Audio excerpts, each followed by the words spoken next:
and I don't always agree. We go at it. And We're live. we are live. We are live, ladies and gentlemen. Thank you for joining us here on another Sunday on the Black Therapy Show. We have some very, very special guests on the show today. We actually have three authors. Well, Kevin's not here, so two authors on the show. Returning Jazz J, the author of The Ancestors. So if you guys can pick that up. Is that on Amazon, Jazz? Yes, it is. Pick it up. It's a very, very great read. It's about a police officer that shot some black kids, and his punishment was to spend the night at a black museum. Did I get that correctly? Right. And they don't let him out. They don't let him out. The ancestors don't let him out. I like that. Yes. Brian Simpson, the author of Town Secrets and The Nightmare's Edge, also picked that up. You go to Brian's website. What is your website, Brian, to pick that up? The author, BrianSimpson.com. They can also be found on Amazon and Barnes & Nobles as well. Okay. And Kevin Lee, who is not here, but he's one of the members of our show. His book is called Playing with Fire. Kevin should be popping in any moment, and I'm sure. Anyway, today's topic is the not guilty verdict of Mr. Derek. Is Derek Chow is his first name? I hope. Derek Chow. Well, Mr. Chow shot Cyrus Carmack Benton in the back. Some backstory. Cyrus, a 14-year-old black kid, went into Mr. Chow's store. He picked up 4 bottles of water, which you will see in the video I'll show. He decided not to get the 4 bottles of water. He put the water back. He walked out of the store, and Mr. Chow's wife said something in Cantonese, probably said he stole something. Anyway, Cyrus left. They chased him out of the store. They said about 150 yards down the road, they finally caught him, and he was shot in the back. We're not sure if he was shot while he was running or how, but he was shot in the back, killed. This was in 2023. Trial happened a couple of weeks ago, and Mr. Chow was found not guilty. And we're all wondering, how is that possible? The lawyers on the show, so if anyone's watching who have some insight as to how this works, he was charged with first-degree murder. From what I'm hearing, they're saying he probably would have been found guilty if it was manslaughter. Either way, Asians have had a history of total disrespect in the black community. I've experienced it many, many, many times. You go in their stores, it's almost like they're angry that you're there. So anyway, we're gonna get into it. I'm gonna show a couple of videos, and I'm also gonna put our link in the chat if anyone wants to jump on and they have an opinion, but please be respectful. So I'm going to show some videos. We're going to get the show started, and you guys, we appreciate your comments. Today marks 1 year that my beloved Cyrus Carmack Belton was tragically taken at the tender age of 14. On May 28th, 2023, Cyrus walked into a Shell gas station to purchase 4 bottles of water and some snacks. He was racially profiled, and he was falsely accused of stealing that water. Cyrus left that gas station walking, and Andy Chow and Rick Chow took off running after my son. And Rick Chow shot my 14-year-old in the back while he was running, and my son died. Andy Chow, the son, is still free, but the father is behind bars awaiting trial. However, in the state of South Carolina, It's a hand of one, it's a hand of all. So if you are complicit and or present at the time of a crime, you too are arrested and charged.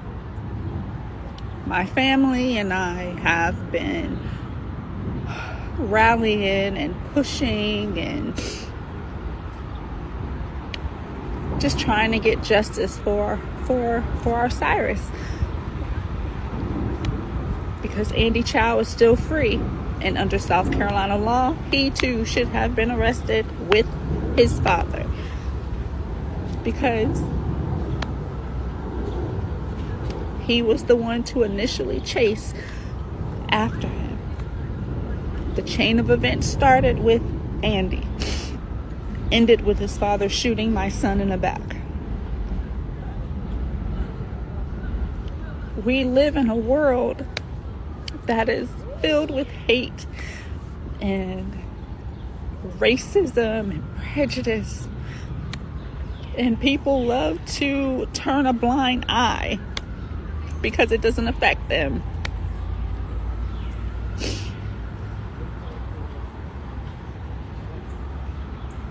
And today, May 28th, 2024, I sit here, one less son,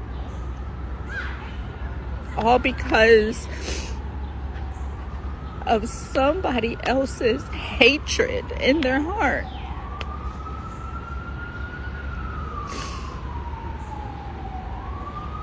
And I just don't understand.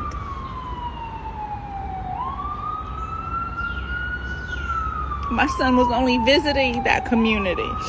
We didn't even live over there. He was just visiting.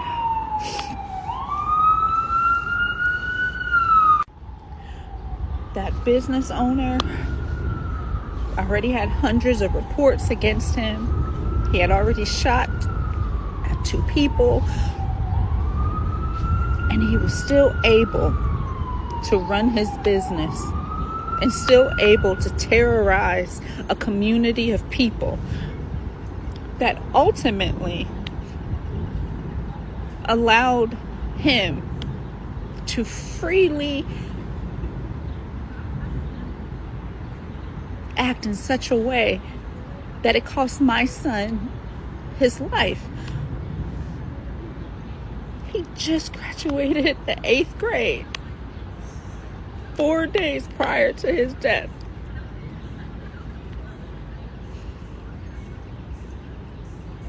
And he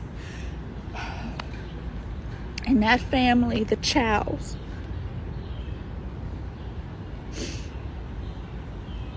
has left devastation to our family, to our friends, to the community.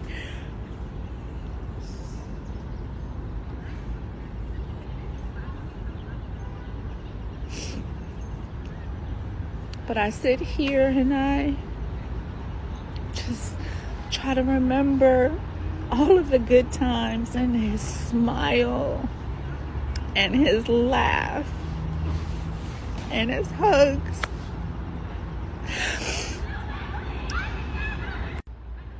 I just miss my baby so much.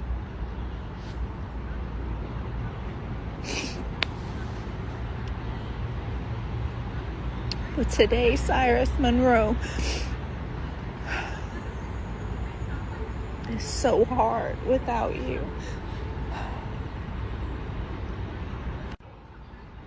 But with all of that, we are still pushing for the solicitor, Byron Gibson, to bring charges against Andy Chow,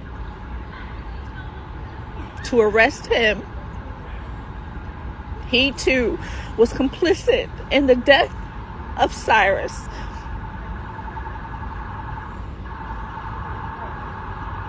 Justice for Cyrus Carmack Belton.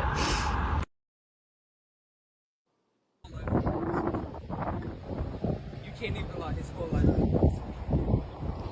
Really? Okay, so what does the other equipment do? No, are you recording? Mm-hmm. Why are you recording? So what does that do? You're a weirdo. Get it from you. You gotta remember. Yeah. Are you fucking kidding me? Not guilty? Not guilty? You trying to tell me this man didn't steal nothing? At all? Because he had no money, supposedly, and he had a gun on him? He left the store and they was able to chase this man down and unalive a 14-year-old boy, and America says not guilty? Bitch, get the fuck out of here, man. You out of fuck? What the fuck does that fucking mean, bro? Bro, I walked the fuck off my job just now, nigga. Look at my shit, nigga. Nigga, I walked off this motherfucker. I told them bitches, man, hell no, nigga. Fuck this shit. Fuck America. Fuck all this shit. This is some bullshit. This shit need to be burned the fuck down, nigga. Fuck this shit, man. That's how they think about you. That's what the fuck they think about you, man. That shit fucking crazy, bro. That's fucking crazy. Ain't no way in hell, bro. I got a fucking son that damn age, bro. Ain't no fucking way, bro. Ain't no motherfucking way. Before 14-year-old kid chased by 2 to 3 fucking grown men and then unalived. Man ain't take nothing from the fucking store. Even if he did, nigga, it was a fucking bottle of water, man. Come on, cuz. 80 motherfuckers in our fucking neighborhood. Every one of them motherfuckers should be getting goddamn sit the fuck up out of there, bro. I ain't mad at this, I'm mad at us, nigga. I'm mad at us, nigga. We keep standing for this shit. We keep taking this shit, nigga. We keep taking this shit, nigga. That shit got me fucking pissed, bro. I am upset, nigga.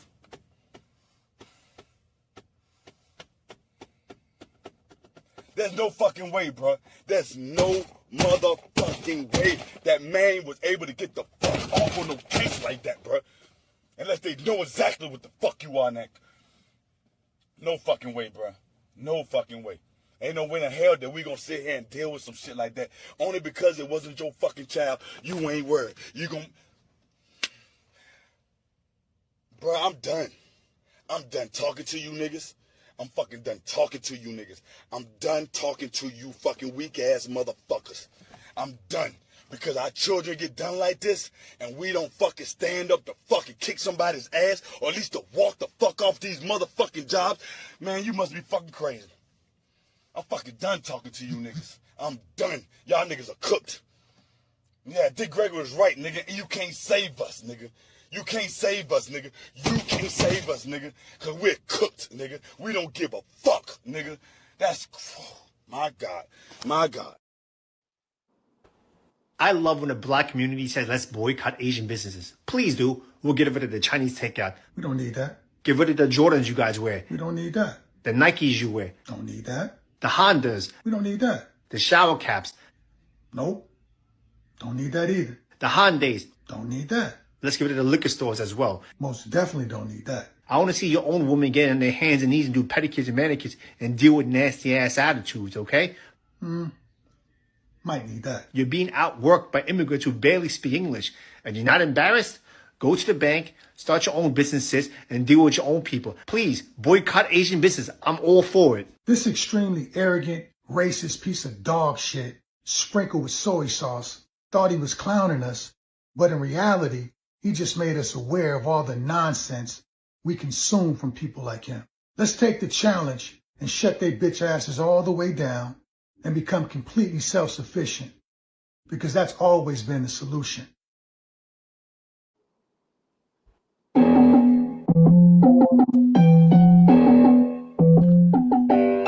the knowledge you gain, break away from the chains. We helping you grow the black therapy show. In a safe space, dealing with the black trauma. We unpacking and inspecting all our baggage and drama. Cause we gotta unite, no more killing each other. It's time to see a new future for my sisters and brothers. You know, with Kev and Carl and Tiffany, you'll have an epiphany. We'll give you everything you need to handle the enemy. We'll be giving you empathy, we're gonna challenge you mentally. The right conversation so you grow exponentially. We built your penitentiaries, we built all your schools. Gave us brainwash education, just making us fools. Hatred was what we got in exchange for love. No more manipulation from my God above. No, it's Cyrus, Carl, Kevin, and Tiffany. Now welcome to the Black Therapy Show. Let's go. What's up, everybody? Welcome to another Sunday of the Black Therapy Show. Like I said in the beginning, we have some very special guests today, and we're really going to be getting into it. We have a very, very hot topic, and I feel like we've been down this road many times before. Something happens in the Black community, everybody rises up, and then it kind of simmers down, and then it's back to business as usual. I hope this time around it's not the same. This feels kind of George Floyd-y to me. I don't know how the other panelists feel today, but I was really angry and still am kind of hyped up. I mean, they chased a 14-year-old down, caught him 150 yards away from their business, and shot him in the back because they thought he stole a bottle of water. I saw one of Jaz's videos, and she mentioned that people are saying we need Black unity, and she was upset by that because Jaz, you said that we do have Black unity. That's absolutely true. We do have Black unity. So we always call for Black unity, but I think we have Black unity. But could we use more Black unity? I'm sure Jaz can expound on that more when she gets her. So here we are again. You know what I mean? Another injustice. There's no ifs, ands, or buts about this. And but the thing that's baffling me, there are 5 Black jurors were on that jury. So I'm not quite sure. Maybe we are not understanding the law. If there's anyone that watching the show knows anything about the law, knows anything that we miss, or can add some content to the show today, please do, because to chase someone down and shoot them in the back for a bottle of water, even if regardless of what it was, they left your store. And I'm sure they always tell if someone shoplifts and store policy is, well, it's a private business, so he can make his own policy. Let them go, let the police handle it. But again, I have been in Asian stores, and I know for a fact they just want your money. But why do we continue to go back? I've been in Asian stores where they treat you like shit. There's an Asian store I go to that sells fish. I love fish. I am not a meat eater. And they're so, I don't know if they're rude or if it's just part of their culture, but they're very serious. They don't smile. It's like they just want you to come in. They want to take your money, get the fuck out. Hurry up and buy. Right. Yeah. But we still go back, but I'm hoping we get to a point in our life. I believe there's enough Black people in America where we can be self-sufficient. Do we need these people? No. Do we use them? Yes. But do we need them? We're going to have to go through some suffering. And I've said it before in the show. We're going to have to give up. We're going to have to suffer a bit to gain a lot. But Jazz J, I'm going to go to you first of all, and your thoughts. Well, to answer what you said before, do we need more Black unity? Probably. But I think what people need to understand is everybody's not going to unify. This is not a Black trait. This is a human trait. You can go to any demographic and everybody not going to cooperate. So what I want is for Black people to focus on the big group of people that want to do something and not this small group of niggas that don't. That's what I was saying earlier in my video. I think so. Just from this alone, what I've saw is a lot of people are starting to kind of purge and post a lot of Black businesses. I had no idea. I live in upstate New York, so I had no idea we had so many beauty shops, so many restaurants, so many nail salons up here. No idea. Don't ask me why, just didn't know. I'm glad. I would hate that it took for this to happen for us to be educated on that. But a part of me is thinking that's all done by design. Right. Just like them hating us so much, but being in our neighborhoods. Like I said, I live in upstate New York. You can go out to the burbs. There's no Asian shops out there. Mm-hmm. There are no nail shops out in the burbs. There are no fish markets. There are no Asian liquor stores. There's none of that. So how is it that exactly? But and this is why it's kind of getting a little exhausting with them, because Y'all not looking at the motherfuckers that's against y'all. We make up like 80% of y'all revenue. So the fact that we make up like 80% of y'all revenue and you still had the balls to talk to us like that lets me know that black people need to stop fucking playing. They think that they think we soft or something. You know what I'm saying? They think that we not smart enough to move how we need to move. So I personally, as I said before, with a lot of stuff, with the books I write, I'm zero tolerance. I'm zero tolerance. Black folks need to wake the fuck up and stop messing with them. They've told us a million times how they don't fuck with us. We still, because people don't want to be uncomfortable. And I think that's what it is. We have to be uncomfortable for a little while. You might not be able to get your nails done. You motherfuckers need to get on Google and learn how to make sesame chicken. Stop going into their restaurants. You know what I'm saying? Like, and that's how I feel about it. When you fund somebody's livelihood and they still, this is a capitalist country, and they still got the balls to talk to you sideways and literally bite the hand that feeds them, and it's wake up. You might not have your damn hair done next month. It is what it is. Find a black store to go to. And that's what makes me mad with some of our community, because they don't want to be uncomfortable. And the fact of the matter is, change is uncomfortable. It's uncomfortable. Yeah. So that's what I have to say about that part. All right. I'm going to show a video, and then Tiffany, I'll let you go next. I ain't never seen nobody this mad at niggas. He got some balls. Watch this shit. This is gonna be an unpopular fucking opinion, and I'm gonna call you out since you motherfuckers don't seem to fucking understand. Every single one of you over there boycotting Asian business and spreading more Asian hate. Ooh, you can tell she's starving. She mad as hell. Black people stop shopping at them stores. Oh, now you realizing the black people got all the buying power. You fucking black fucking people with your black fatigue, okay? And what your people call niggerism. Yeah, not my words, those are your people words. You people that is living in that black culture mentality, the poor victim mentality, thinking that people still owe you fucking reparation. Yeah, you motherfuckers. I'm the one talking to you motherfuckers. That sister is starving. Every single one of you failing in life. And then you want to blame everybody else. You see this whole Cyrus case and Mr. Chow? None of this would have happened if you motherfuckers raised your fucking kids right. That fucking little boy witnessed some of his business trying to steal fucking water, okay? Now, I might not agree with Mr. Chow chasing the fucking boy and shooting him fucking in Timbuktu, okay, wherever the fuck he was. But here's the crazy part. If you had disciplined your fucking boy right, he wouldn't be in someone's store trying to steal fucking a 50-cent bottle of fucking water in the first place, okay? She right on that one. Not only that, you go and attack the fucking attorney defending his clients. And then here's the truth of the matter.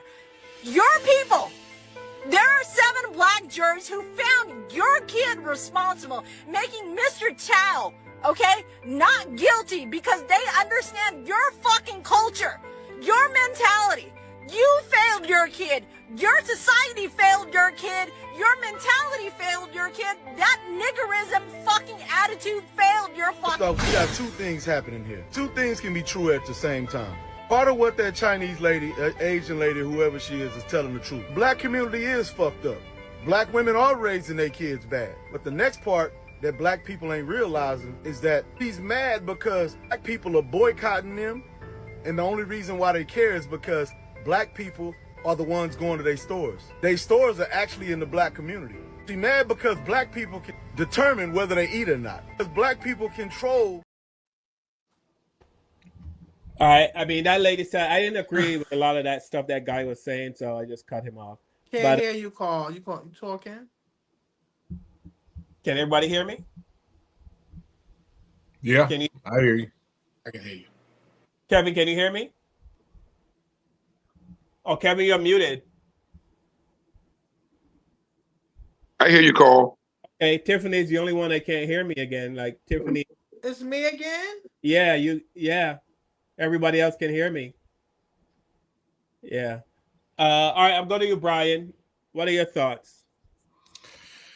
I mean, I'm gonna piggyback off what Jazz said. We really, I mean, like yesterday, need to stop frequenting their businesses. I mean, when I lived in Tulsa, Oklahoma, I remember a situation where there was a hair care shop, and these Asian men, they actually went and put hands on a black woman, and black people were in there the next day. In fact, there were black people actually defending their right to go there. But these people, they continue to show us that they're not about us. And I'm speaking for me.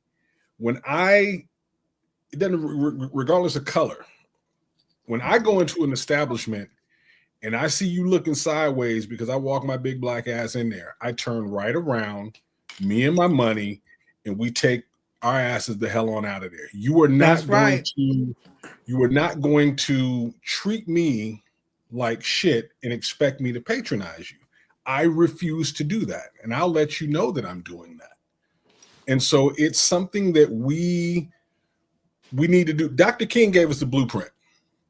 Dr. King gave us the blueprint back in Selma when white people back then wanted to act as though our grandparents' money was not good enough to let them sit wherever the hell they wanted on the bus. Dr. King was like, stop riding the bus. And Jazz said this as well. You got a lot of us that we don't want to be inconvenienced. We don't want to experience some discomfort, but we're going to have to go through that. You are not going to mistreat me and get my money, especially when we have the buying power to support you. No, we have to get away from these people. Yeah, blacks spend the most money ever on everybody. That's Asian, that's for people from the islands, that's white. We spend the most money. Now, Carl, you said something of why do you think that the boy got that man got off, Mr. Chow got off? Yeah. First of all, the main reason why he got off is because the boy had a 9mm gun. That's only if you look at the end of the file, they said that's why the verdict came to that. Yes, they were horrible. They didn't even supposed to run. Why would you run him up the block for a bottle of water? Maybe he needed some water. You understand? But they said he didn't even steal it. He put everything back. But when they chased after him, that was the issue.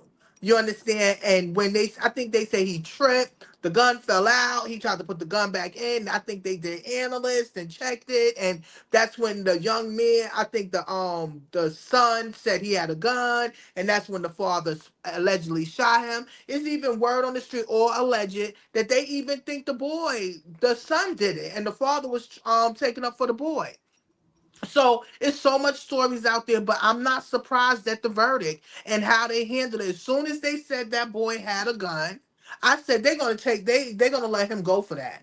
And this is not the first time. This has happened back in the 80s with a young lady that was murdered by an Asian person. My thing is we have to really reevaluate, our relationship with the Asian community. I think they do not respect us. And as you see how this woman was talking to us and stuff, yeah, a lot of points that she had, but how dare you?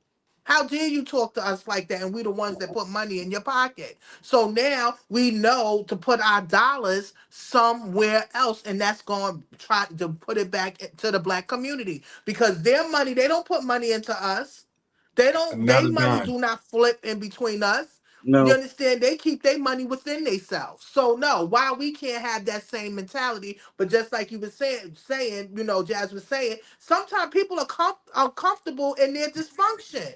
And then they'll sell your ass out because you trying to change it or you trying to do something different with their life.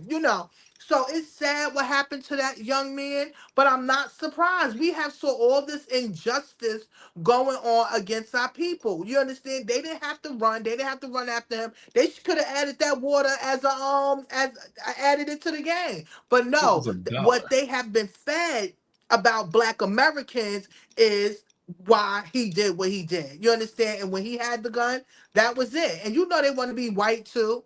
And they can't even go into white communities. We talked about that a little bit earlier. They can't even have their businesses in the white communities. They don't even want them. They always in our community. All right, so I'm gonna show this video, then I'm gonna go to you, Darnell. This is a sister. She went to a nail salon, and from what she's narrating, she got there and they made her pay first before she got anything. Now you pay first. Then some white lady came in, or some other, but definitely not black. And the lady asked them, "Can I go before her?" And they said, "Yes, you can go before her." I've seen that, yeah. And they didn't make her pay. It's you know. In the middle of trying to get a set done, and this woman says, "Can I get my nails done first? Can this be done first?" And they said yes, right? What was your guys' names? And this was Luxury NT, and they still made me pay, right? No one wants to say anything now? After you just made me pay? After you and you asked if you could just get your nails done in front of me after I had been here? Yes, exactly. Speak to me. Say something. Say something. Sorry. And you still make me pay. Why did you make her pay? Exactly. And what about her? What about her asking if she can get her nails done first? Okay, I refund for you. Okay? No, she did. She said, "Can this be done first?"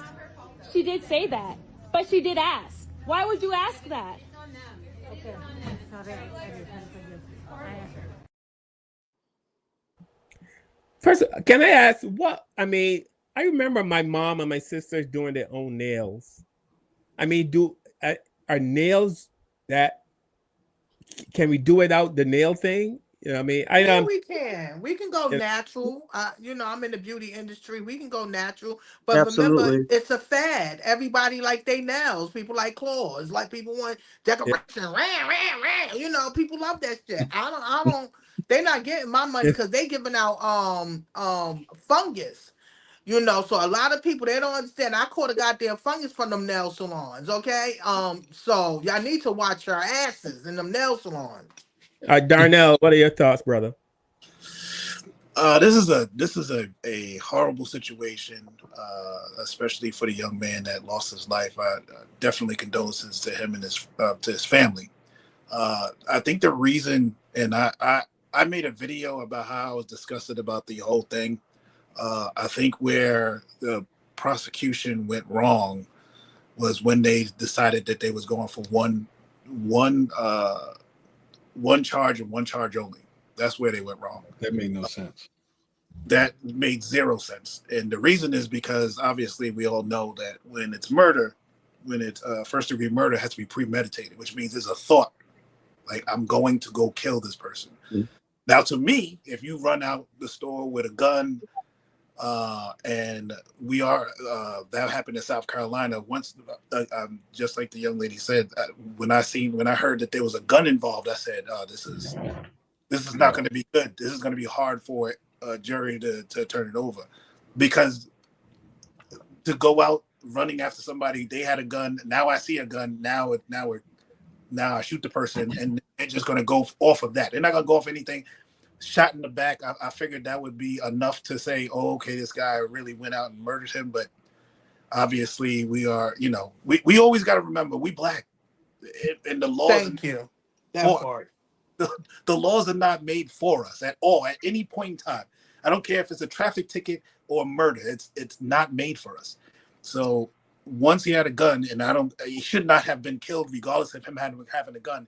But once they said that there was going to be one charge, that's where we went wrong. That's where the whole thing went wrong. Because they could have got him for second-degree murder or something to that, where he was negligent for murdering the kid, and that would have at least he would have went to jail for something. Maybe not 20 years, but at least 10, because obviously they wasn't going to get him for the life and all that stuff like that. I said all that to say is that it is correct. White people don't want Asian people in their neighborhood. That's why they come to the black neighborhoods. That's why they bring their beauty salons and their nails salons and all of that into the black community, because they know it's proximity. Their proximity, we gonna go there, we gonna spend the money, and that's how they get it. And they treat us the way they treat us because they know, or their mindset is they're not gonna go. Where are they gonna go? That's the thought. Where are they gonna go if they don't come to us? So when the guy was going on there ranting and raving, don't buy Nikes and all that stuff like that, I'm listening to it and I'm like, This is crazy because white people don't even want you in their neighborhoods. The only reason you're in the black neighborhoods, but that's a us thing. We have to hear something like that and be like, oh word, this how you feel? No problem. We need to talk about it. But the problem is, you know, all of us are on the same page, but there's so many black people that's just like, well, it's right there, I'm going. You understand? Like, hard to convince everybody to be on the same page. Back in the 60s when they were doing the buses, and the 50s and they were doing the bus stuff, everybody was on the same page. Nobody getting on the bus. You see the bus, That's right. They helped each other. Yeah, we all in this together. Today, people feel like, well, ain't nobody paying my bills. Who's gonna help me get to the next nail salon and blah blah blah blah blah. That's how people. So we can't punish the Asian community. We not to punish them, but we can't punish anybody because we are not all on the same page. The target, and I'll leave with this: the Target thing is the only thing where people were just like, you know, we're not doing that anymore, and that was more of a, well, there's probably not a Target in my neighborhood, so it's easy for me not to go or something like that.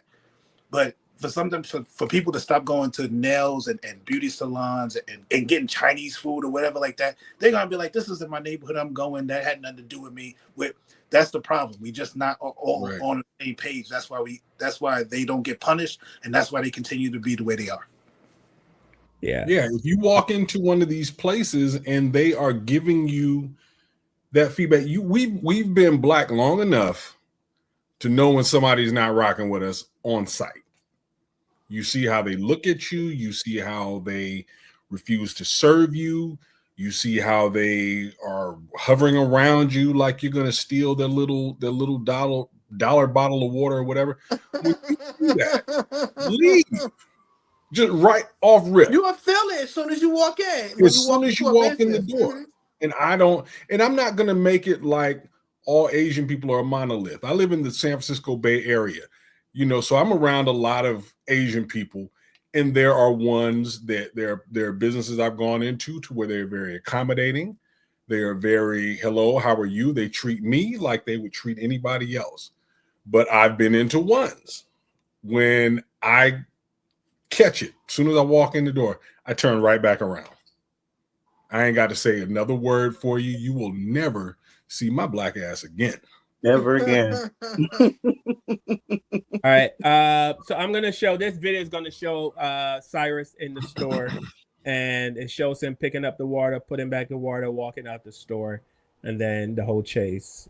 And then Kev, I'll come to you. This is the moment, Cyrus walking to the cooler, opening the door, taking out 4 bottles of water, one by one, standing there, then putting every single one back, one by one, closing the cooler. He never took a thing. But before he could reach that door, the store owner's wife said something in Cantonese. And within seconds, surveillance cameras captured all 3 of them, Alice Chow, Andy Chow, and Rick Chow, running after him. The investigator was asked, "Do you remember the moment you realized Cyrus never took anything?" He said, "I do." Did Cyrus Carmack Belton ever brandish a firearm inside that store? The investigator's answer, no. Did he ever point a laser at anyone inside that store? No. Has anyone ever said he did? No one. That testimony came from the investigator who sat inside Rick Chow's own back office the night of the shooting, watching the store's surveillance footage play out on Chow's personal laptop, with Chow himself operating every camera angle. He was then asked what Chow's reaction was, in that moment, whether anyone showed any emotion when they realized the entire confrontation, the chase, the shoe flying off, the fall, the shot, had started over something that never even happened. The investigator's answer, "Not to my recollection." The jury then watched the surveillance footage themselves, slide by slide, camera by camera, every angle from inside that store. Alice Chow visible in frame, Andy Chow with his hat on backwards behind the counter, Rick Chow in a plaid shirt moving through the store, and Cyrus browsing the aisles, walking to the cooler, putting the water back, picking up his backpack, and walking toward the door. Yeah, and this brother had made a point. Let me show this video quick, Kev. This brother made a point about, having a head start and then they catching up with Cyrus. I got a good mind to think that Rick Chow didn't even shoot him. I believe the son did. Because looking at the video, that boy had a 20-yard head start on them. And Rick Chow like 60 years old. Now he ran over 130-something yards away. So you trying to tell me with a 20-yard head start, that 14-year-old was walked down by a 60-year-old man? I believe the son had the gun. The son got to him first and shot him. And then when the daddy saw what went down, he said, I'm going to take the charge.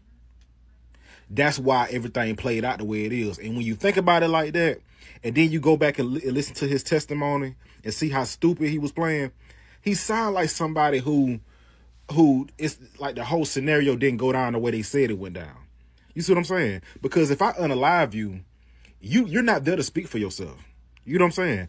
Whatever went down is what I say went down. You see what I'm saying? So that's what I've been thinking about. How did a 61-year-old man, or however old he is, how did he walk down a 14-year-old who had a 20-yard head start on them? I believe the son did it. Yeah.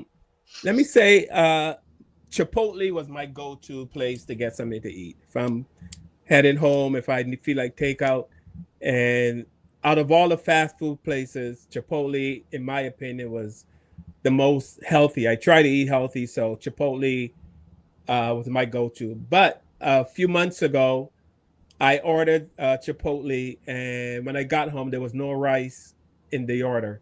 So I went back to the store, and I grabbed just a bag, because the bag they gave me, some of the juice or whatever spilled out into the paper bag, so it got ripped.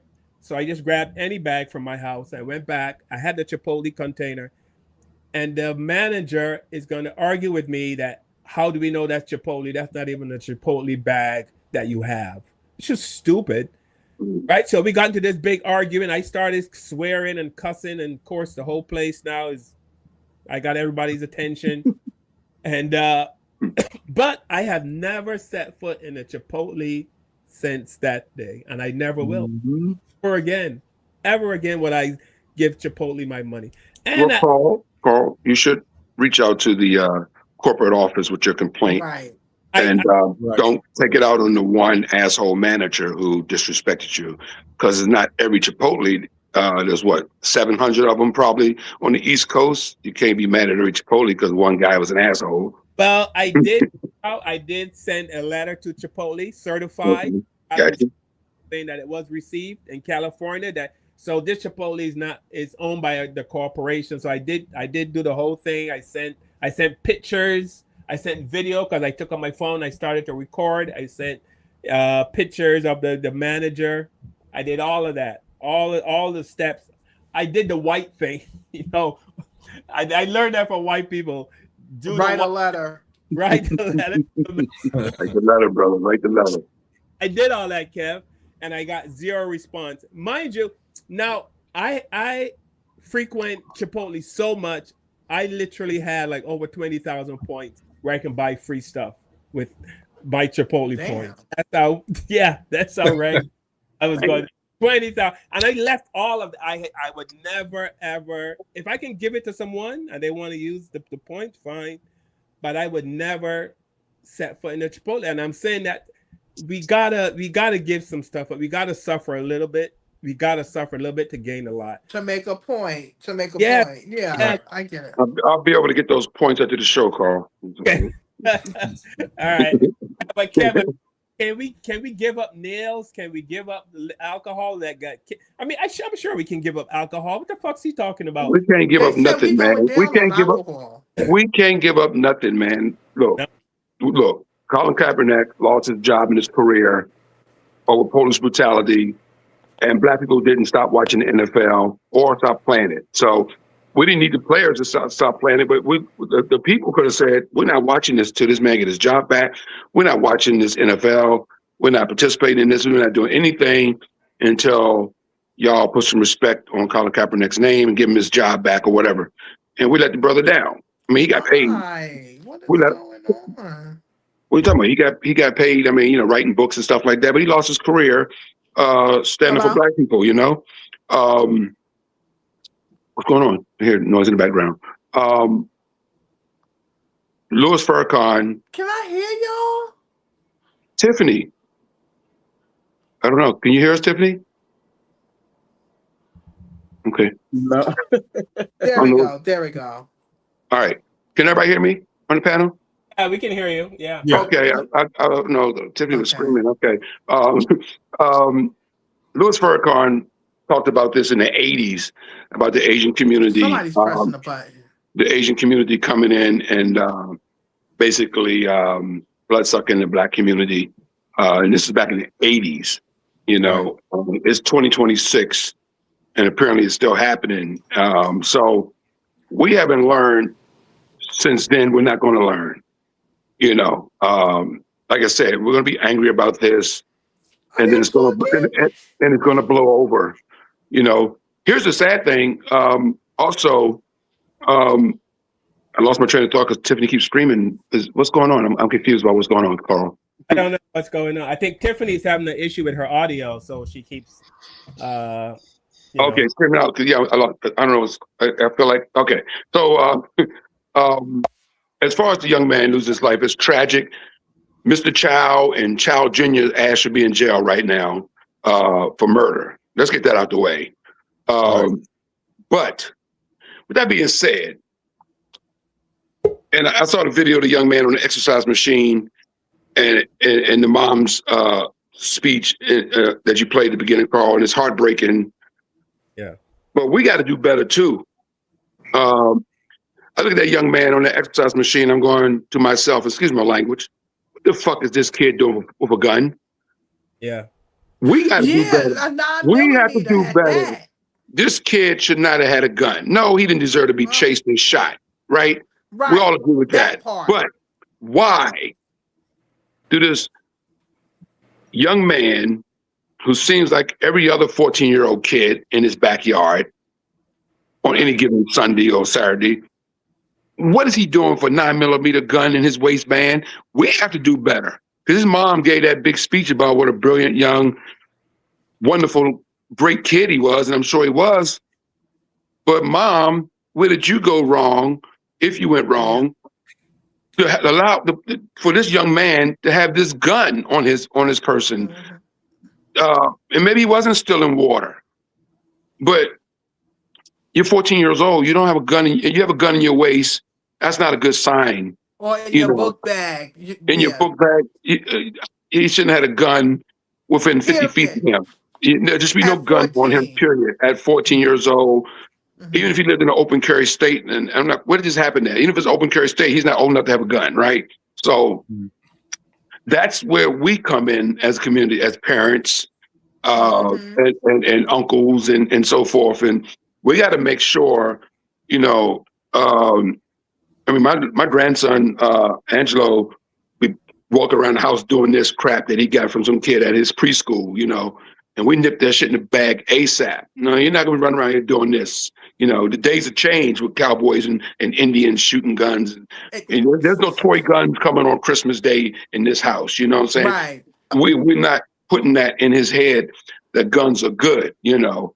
Look what happened to Amir Rice. This reminds me a lot what happened to this kid, Carl. You said George Floyd. This reminds me a lot of Trayvon Martin, actually. What happened to Trayvon? Right, a vigilante type. Yeah, so much what happened to Trayvon. Those guys should be in jail. But with that being said, man, you know, this young man shouldn't have had the gun. And maybe he wasn't shoplifting, you know, that's up to debate, you know, I don't know. I wasn't there. I think he was running because he did have the gun. You understand what I'm saying? He was scared and he did not want to be caught with no damn gun. I really think that that's how he was thinking, and that's why he took off running. He did not expect those Asian people to run after him. You understand what I'm saying? Because he knew he didn't take anything. So he like, why they running? That was big. But also, this was a message to us to open our eyes about the Asian community and how they feel about us. Because ever since this happened, you've been seeing all these Asian people come out and share their opinion about us, Black Americans, and everything. So now that we know how y'all feel about us, we need not to spend no goddamn more money with y'all. And like you said, Brian, it is some that are cool. They nice. They very peaceful. I mean, I'm gonna be honest with you. When they were saying that Black people was fighting Asian people, they was a goddamn lie. Because every time I look at an Asian person, I think about karate. Okay, I'm thinking that they about to kick our ass doing karate and shit. So I ain't never ever try to fight them, bother them. And I would tell other people, don't bother them. You understand? And we put karate flicks on the fucking map. Y'all should be happy about that too. So that's what I'm saying. I'm not messing with them. They're not getting my money. I'm not at all. They want to be down with whites, and whites don't even want their ass. So I'm not spending more money. And also to our children, please talk to your children. Be careful. The system is definitely not for us. So if you go out there with guns, knives, look at the Carmelo Anthony case that's going on right now. Yeah. They going around telling everybody it was a large kitchen knife. It was a little 5-inch flip knife that we have, that sometimes men have, and now his whole life is going to change because of this little knife. You understand? So regardless to us as black people is always going to be suspect. So when that young man, when they found the gun on him, they already was going to let that Asian man go because he felt scared. But All here's the right. other Always problem. feel Here's the other scared problem, by real black quickly. people. Hold The on. other problem, real quickly, Carl, is that we had what 4 black people on the jury. Is that what I Yeah, understand? Right. 5 days. We've been arguing about this forever. That black people need to be on the jury to save our black asses from stuff like this. Like we need to be on these juries. We get it. We hear it all the time. Well, black people don't sign up for jury duty, so we can't complain when things don't go our way. You know, like Carmelo Anthony guy has what all white jury he's coming up against, right? And you know, but so my point is, we had 5 black people on the jury, so it could have been a hung jury, he could have been acquitted, or he could have been found guilty, right? But those 5 black people chose not to convict this guy. So that's also confusing, you know, as hell. If this kid, and we didn't see all the evidence, we're just going by, you know, The social evidence, media he shit. had a gun. That was enough evidence for the system. All Well, right. when you got a 14-year-old kid with a gun, you're absolutely right in America. All right. You- So I'm going to show. This is a video. There's in China. Then I'm going to come to you, Jazz J, because it looks like you had some issue with the fact that he had a gun. Well, that wasn't. I don't think that was enough. Just because, and I hear what you're saying, Kevin, and I think Darnell was agreeing with you that Me the fact too. that gun didn't help his cause, and Tiffany. But No, I said he shouldn't have been killed, and those guys should be in jail. My point about the gun is uh, the point that he had the gun means that his parents let him down also and didn't do their job, because you do this long video crying about what a great kid he was, and I'm sure he was. And I saw the video on the exercise machine. He looks like a great young kid. But this kid on the exercise machine, it looks like every 14-year-old in the backyard also somewhere in his neighborhood was able to pick up a freaking deadly weapon and have it on his person. And how long he had this weapon? Is he keeping it in the house? Is, you know, his mom know he has a weapon? You know, we got to do better as parents to make sure, you know, our kids ain't walking around with freaking weapons at 14 years old also. all right, so this is so apparently in China they're making these dolls, and they make some of them black, they make some of them Caucasian, they make different, but for some reason the black dolls are being abused and people are making videos. This kind of explains why Asians, you know, for some reason the black dolls are the only ones that are making videos about that are being abused. It just tells you how they see us. A black baby doll is going viral right now, and videos show people stomping on it, boiling it, and throwing it for entertainment. When someone asked why the black version was chosen, a user allegedly explained that a white baby would feel too human, that people would feel bad hurting it. That one sentence is the story. A squeezable stress relief toy called the Natasha doll has taken over Chinese social media. It comes in multiple colors, but the dark-skinned version is the one dominating the videos. It's the one being beaten. It's the one being run over. It's the one being subjected to extreme handling for views and engagement. I'm Dr. Michael H. Ford, and this is a story you need to hear, because this is not new. In 1895, a doll called the Gollywog appeared in British children's books. A black caricature with exaggerated features rooted in the blackface minstrel tradition. It was not just a toy. It appeared on household items, food labels, greeting cards, and even advertisements. According to historians at the Jim Crow Museum of Racist Memorabilia, toys and games have long been one of the most pernicious ways to spread racist ideas, because they normalize those ideas in the minds of children before they are old enough to question them. And the Natasha doll is not the first time this has happened. happen in the digital age. In 2022, a BBC Africa Eye investigation exposed a Chinese content creator in Malawi who paid children as young as 9 $50 each to chant phrases in Mandarin that they could not understand. Those phrases included "I'm a black monster" and "my IQ is low." He sold those videos for up to $70 each on Chinese social media, making up to $380 a day. He was convicted, but the pattern did not end with his conviction. The dehumanization of black people did not begin online, but online platforms have given it a global audience, an algorithm, and a profit margin. When an entire community can be reduced to a stress relief object, and that reduction goes viral, we have to ask who benefits from that normalization, and we have to ask who pays the price. Healing starts with knowing. Follow for more. Did they just throw that damn dog on the floor and then slapped on the floor? Yeah. So Oh no. if that's what's happening over there, we don't know about that. We don't know that. That's how. But that, I mean, we know. I mean, like comedian Godfrey said, they just don't like it. These places just don't like us. But as far as I think we need a place to go to. If we're going to boycott these Asian businesses, we need a place to go to. Where can we go if we can't just? I'm sorry, everything is made in China. I mean, everything, even the men and the women that we deal with, is made in China. We're talking about the businesses in the community. Though we need, if we're going to boycott the beauty salons and the nail salons and the liquor stores, we need a place to go to. But the thing is, the suppliers would not cooperate with black entrepreneurs. Right, I was about to tell you that because that's all by design. Yes. So what do we do? I mean, like, because a guy made a video. He tried to open a black beauty salon, but the suppliers, who are all Asian, would not give him to him. Yeah. I mean, they gave him a really hard time. So, where do we go? So, Jazz J, your thoughts on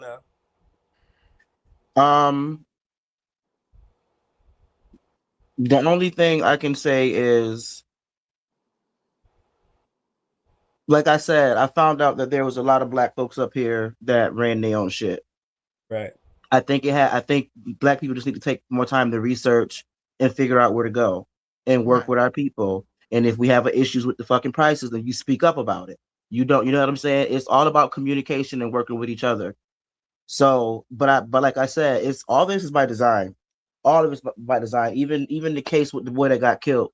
Do y'all think it's a coincidence that the lawyer was black? That they had 4 black jurors? Mm-hmm. Come on now. It's you know what I'm saying? It's all a setup. So those could have been coons. Exactly. Right. So, and then the lawyer said something along the lines of, I took the case because I wanted to prove how good of a lawyer I was. Basically, I wanted to prove that I can get a man off that killed this boy, and y'all can see how good of a lawyer I am because I got him off, and I'm black. So he already knew he was going to get him off because of the gun that the boy had. The gun. But and just to touch on what Kevin said earlier, you're absolutely right about us. First off, the him stealing is not up for debate. He didn't steal. It was on video. Right. So that's not up for debate. He didn't steal. He was on video.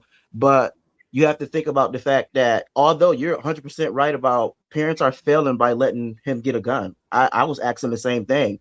He's 14 years old. He obviously wasn't violent because he didn't use it despite being hunted down. So, but at the same time, we also have to always remember that whether we have a gun or not, it does not matter. Trayvon Martin had an iced tea and Skittles. He had an iced tea and Skittles. Martin Luther King was peaceful. They killed him and Malcolm X, and it was two sides of the, two different sides of the spectrum. So, right. I think that at the end of the day, black folks are just gonna have to be uncomfortable, and I'm perfectly fine with that. Yeah, I'm good with it too. Fine with that. I've already boycotted. I've been going to my nail salon since I was 16. I am 35. That's 20 years with this man, and he got a black daddy. Still ain't going. I've located another because I asked my community about it, and they said one thing to me that made me decide to. I'm not. Where's his money going? He was raised by a Vietnamese mama, so his money ain't coming to our community. Has he always been good to me? Yes. Has he always been nice? Yes. At the end of the day, that don't mean shit. I'm pulling out, and I'm gonna go give my money to somebody that looks like me. Yeah. Right. And we have to do that. We Period. have to It's do just that. we're gonna be uncomfortable. Some people, we got the money, right? We got the money. The money is there. Take the damn effort. You're gonna have to be uncomfortable. You might be bald headed for a week. It is what it is. It is what it is. At the end Yeah. of the day, we cannot focus on the people that don't want to participate. At the end of the day, what I learned is not only just about being uncomfortable. At the end of the day, they're gonna prosper from what progressive Black people do, regardless. If we boycott and actually make it somewhere, it does not matter to them because we can't delegate where our positivity goes. You benefit if you're Black. Period. We can't say we can't boycott and make a difference and say, well, this don't apply to coons. It's not. It's going to apply to them too. They're going to benefit off of it too.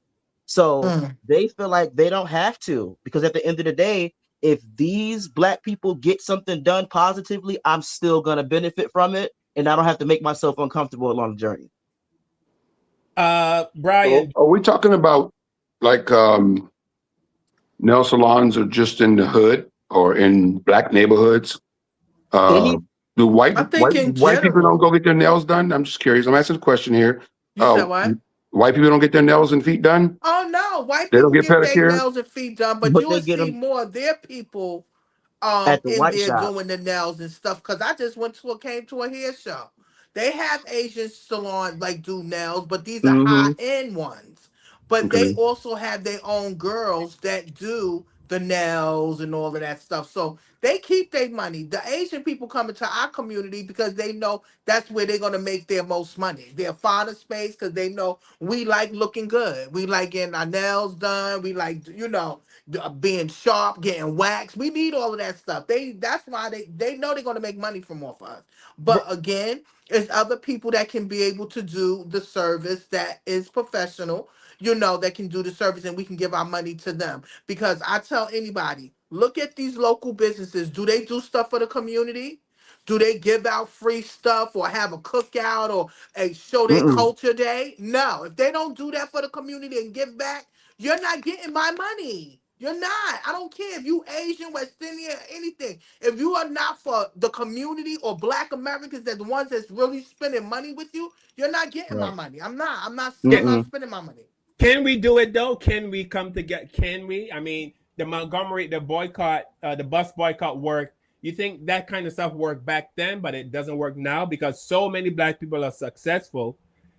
I guess back then there were so many that weren't successful. Is that why it worked then? Because we were all on the same level. We didn't have a whole lot of Black millionaires and billionaires back then, but now we do. So now the Black people we are asking to suffer for a bit. They're like, no, I'm trying to get this money, so I don't have time to be, doing all this boycott stuff. So I know, Brian, can we realistically suffer a bit?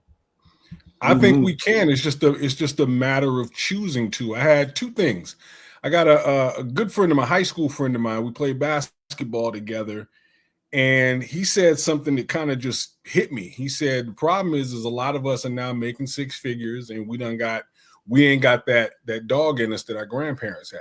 We done got comfortable, and there's just a lot of us. We've been so used to being told no that we think that going into these other people's communities is like a flex. Going into their nail salons, going into their restaurants, we think it's a flex, but we got to get out of that. Because one thing I heard, I remember I don't think this person was Asian, but it was a store owner who was not Black, but was in the Black community. He said they refer to us as Black people as liquid gold because they know that when they set something up in our neighborhoods, that it is going to thrive. They know. And so they bank on this. And so they know that they can mistreat us. They know that they can be rude to us. They know that they don't have to provide the same customer service that they would to somebody white who will not allow them to have a business in their communities. So you asked if we can do it. Yeah, we can. Again, our grandparents did it. We just have to decide, like a lot of us on this panel right now, a lot of us on this show right now, are already deciding to do. We have to just decide to do it. We have to put our feet down and be willing to be inconvenienced. As Jazz said, as a few others have said, we just got to do it.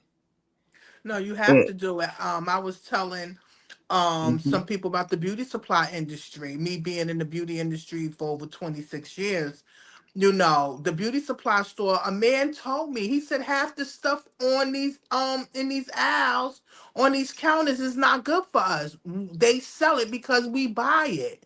You understand? And that's sad. You understand that we buy it and it's not good for us. And that's what made me really change up how I buy beauty supplies, what I do, what I spend my money on, because they just want you to buy something and we'll buy it. We always want a quick fix. That's what's wrong with us. We want quick fixes. We want to get this, and then the things don't work. So again, we have to be careful with how we spend our money, where we put it into. Put it into yourself, and you can find Black-owned businesses. You can go online, you can go on Instagram, you can hashtag it. You can be able to find anything that you need. They got Rizza Islam doing pads. I don't know if y'all know Rizza Islam. Yeah, I saw that. He's doing. Yeah, he's doing peace pads. You know, me and my mother, we supported him. We did the peace pads. We just feel you should put more sticky on the back, you know. But it's good. I bought it because he Black. You understand? And you know, if he's supporting and he's putting back in, come on, I'm gonna do it. You know. So again, it's things out there that we can support. They have local festivals and people communities where people have vending. They make their own stuff. They make their own soaps and stuff. They're all natural stuff. Buy stuff like that. We can buy, instead of going in here buying all these chemical stuff, soaps, lotions, and all of that. That's not really good for us. And we wondering why we coming up with skin cancers, thyroid cancers, all these different types of, because a lot of this stuff is not good for us, and they don't care about us. Yeah. All right. Here's this Asian man. He wants peace in the community. Boycott Asian businesses. Look, I know many people are angry. They think justice needs to be served.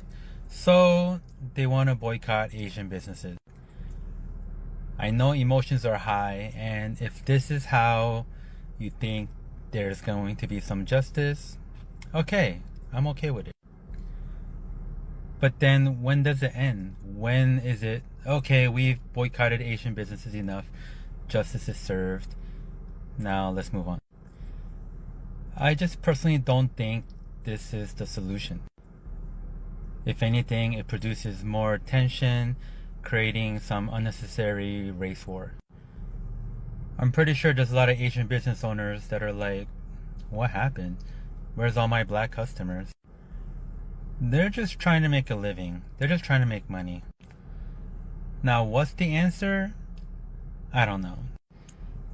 If you have any productive recommendations, please comment below.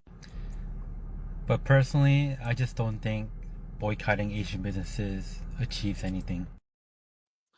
Because he don't want his cousins and his grandparents and his homeboys' businesses to be affected. No, we're not messing with y'all. Y'all need a time out. I'm sorry. All Asian, them Asian Indians, them East Asians, them West, all of them need time out, especially when it's Did he dealing ask with for our a money. productive recommendation?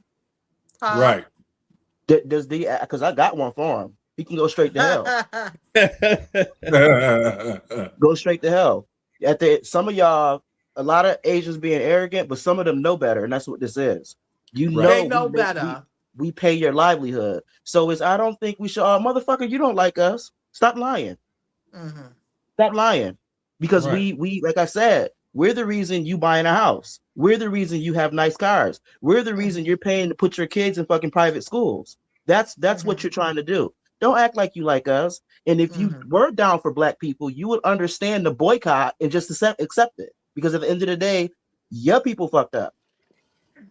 So are we gonna do this with everybody then? Because nobody likes us. Bye. Support people that support you. We'll do South Africans, the Jamaicans, Trinidadians. We can go down the whole goddamn list. Nobody likes Black people if that's the case. I don't eat Jamaican food no more. When does this end at? When does it end? Once Trump brought the dog out of everybody, it was not hard for me to cut everybody off.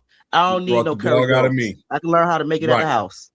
Okay, Right. you make it clear. So we're Yeah. angry at Right. everybody getting some. Okay. Everybody Yeah. No. can get it. Everybody getting some. Okay, I was making sure because Yeah. they all Everybody. go just Everybody beat up on gets. the Asian guy. Everybody got to get some because Yeah, other they than don't call like yard, us. other than call yard, other people from the islands don't like our ass either. No, they can go. They can So- go. The Africans done showed their ass. Jamaicans done showed their ass. Haitians done showed their ass. I'm not with Yeah, it. that's what I'm I'm saying. zero tolerance. Try to I get support whoever try to support get a cab us. tomorrow in That's New York it. City. Watch that pass your black ass by. That's what I'm saying. I So ain't in New York City. I I'm drive. neither am I. I'm in upstate New York. I'm just saying we know what happens when we try to flag down cabs, though, right? So I'm just saying that's been the history of trying to get cabs in New York. They or DC where I grew up at, they pass you by. But yeah, so everybody can get some then. So which I'm just saying nobody likes us if that's the case, right? No, I Yeah. stopped. I don't even celebrate 4th of July anymore. Nah. I stopped Forget that a that. long time ago. I Yeah, celebrate me too. Juneteenth. Me too. Yeah, I stopped celebrating the 4th of July. So if we could, like I said before, and when I was on here last, if we could multiply us on this panel by millions, we can get somewhere. I wish everybody had this mindset, but the fact of the matter is that's the downfall of our community. We have people that just don't want to unify. They are comfortable. They don't want to be uncomfortable. They just want to, why can't we just live? And you know what? That's the same question we asking, honey. Why can't we just live? But we ask them in a different tone than you're asking. Right. Yeah. All right. Here's this sister. She's giving her opinion on the whole boycott thing. Hello, family. I just don't understand how black people can even trust eating food that Koreans cook. As much as they hate you, you can feel it when you go into their stores and you order food. You can feel that they don't like you. You can't tell me you don't feel it. All right? Everything is always straight business, serious face, not even a smile after they get your money. It's like, it's just straight business. They don't like you. And you trust eating the food that they cook? Are you serious? Could you imagine what they're saying in the back? Can you imagine? I can imagine that these people, right, will get something off the floor that was eaten by mice and pick it up, sweep the leftovers up and stick it in the food and mix it and then laugh about it and say, guess what, we're going to get this to the next nigga. I can see them doing shit like that because they hate you, okay? And it's not just skin color because they love them some Africans. Because have you ever noticed lately that the African stores, the beauty supply stores, right? They always got these Africans working there now. And the ones who run hotels, Africans working there. So they're developing a secret relationship with these Africans.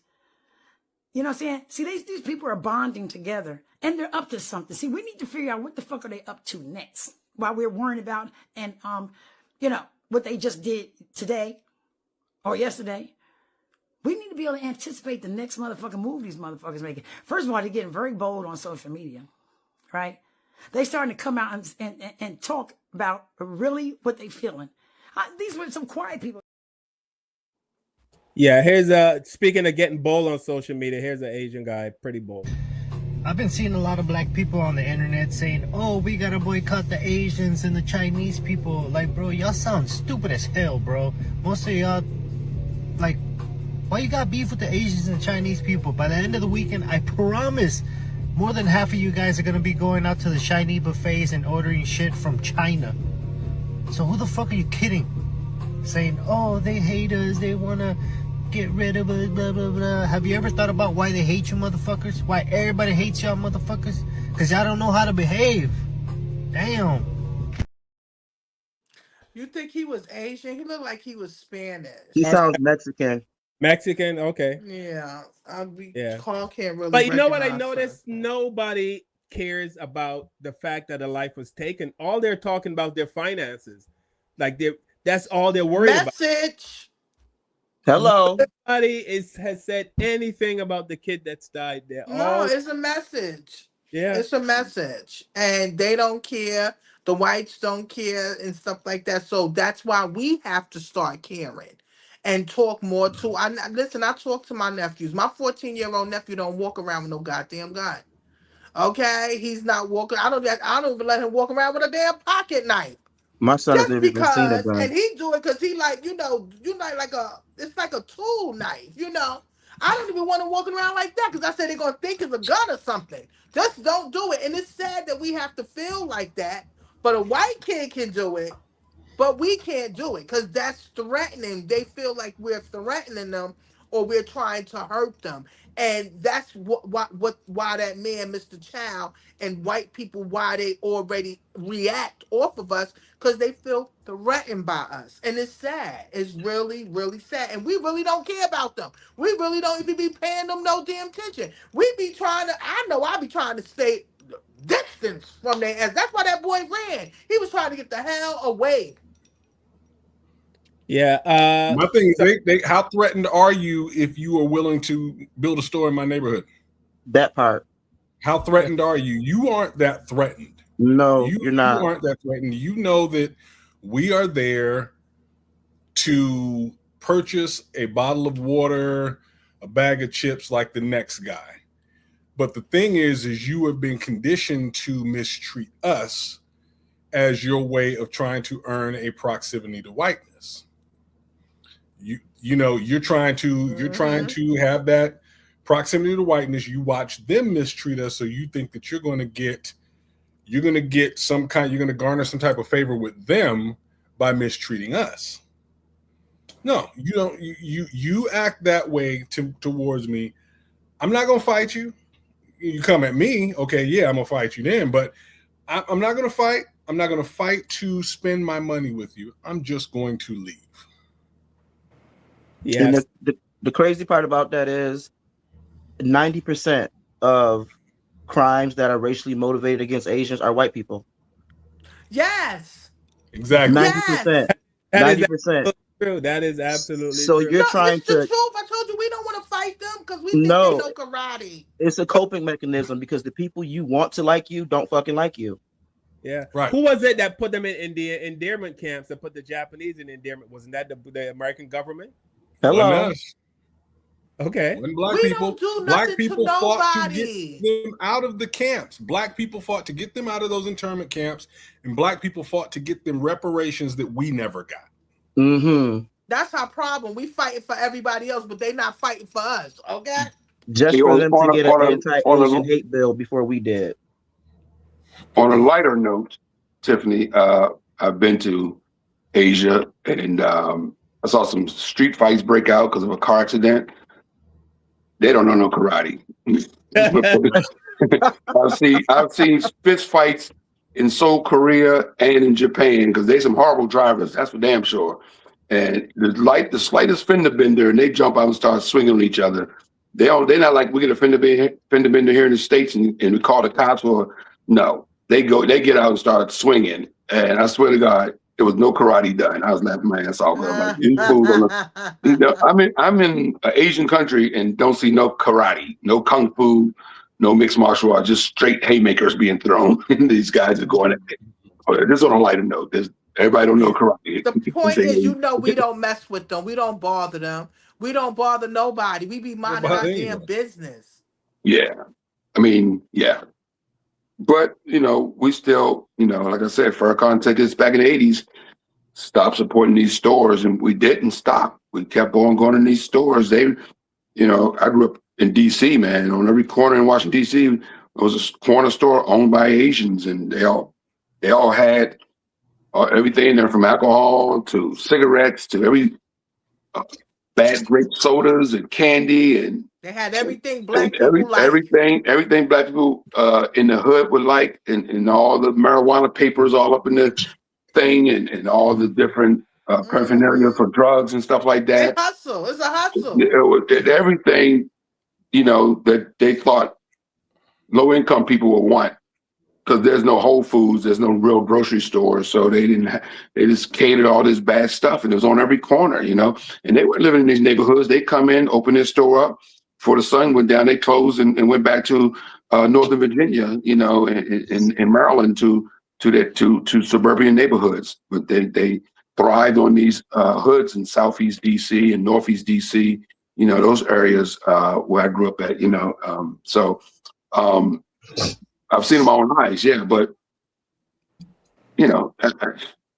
It's just weird. It's bad, but I don't think it's all Asian people. No, That it's not all Asian you people. know. Well, We it's know not all that. Asian, but we right. But you and I and Daryl and Darnell and Brian, we catch hell just because we're black, right? Just one Yeah. black, right? We catch hell from everybody because we're black, though, guys. Everybody, not it's not just Asians. Everybody fucks with us, man. Everybody got a beef with black people. It don't matter if you go into an Asian store, you go Yeah. into. I went into a hair store here in New York where I live at to get some earrings and stuff.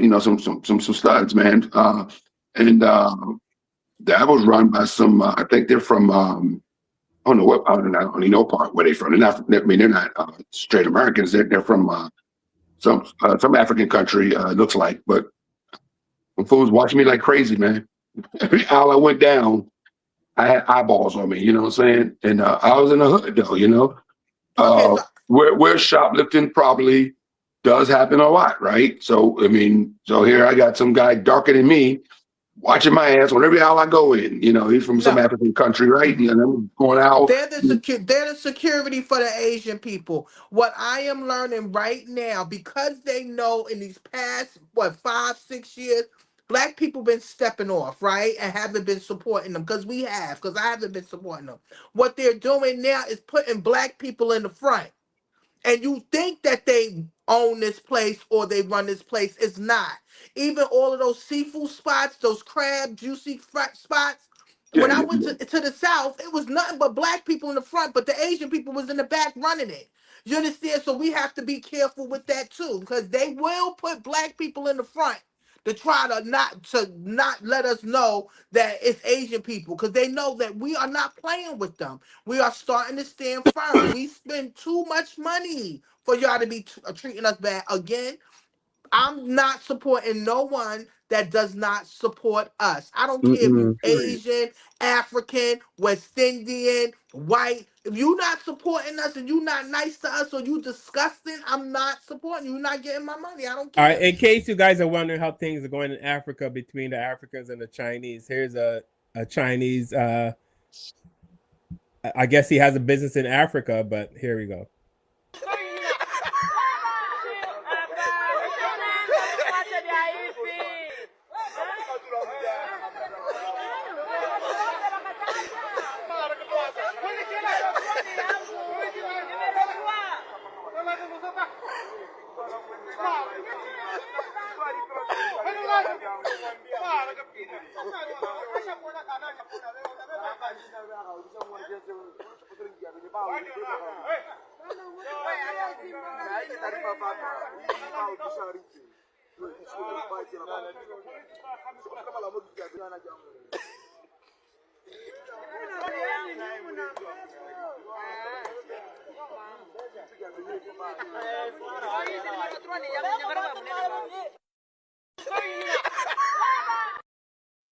How they let the Asian man come in their country and take over and come there and slap Oh, one no, of no, your no, no. I people? love that for them.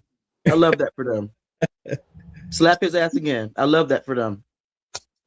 Because Y'all got everything. Africa has everything they need. They come and get all of those different rocks and chips and all of that mm-hmm, for their electronics.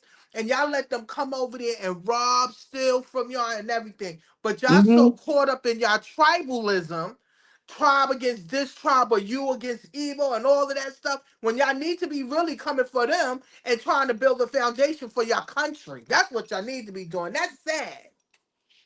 I mean, how do you, like you said, Tiffany? How do you let that happen in Africa? And all of those black people standing around, and the guy who's recording seems to be laughing, or whoever it was seems to be laughing. They think that's funny. Because they worship white people. Yeah. Exactly. They worship white people, plain and simple.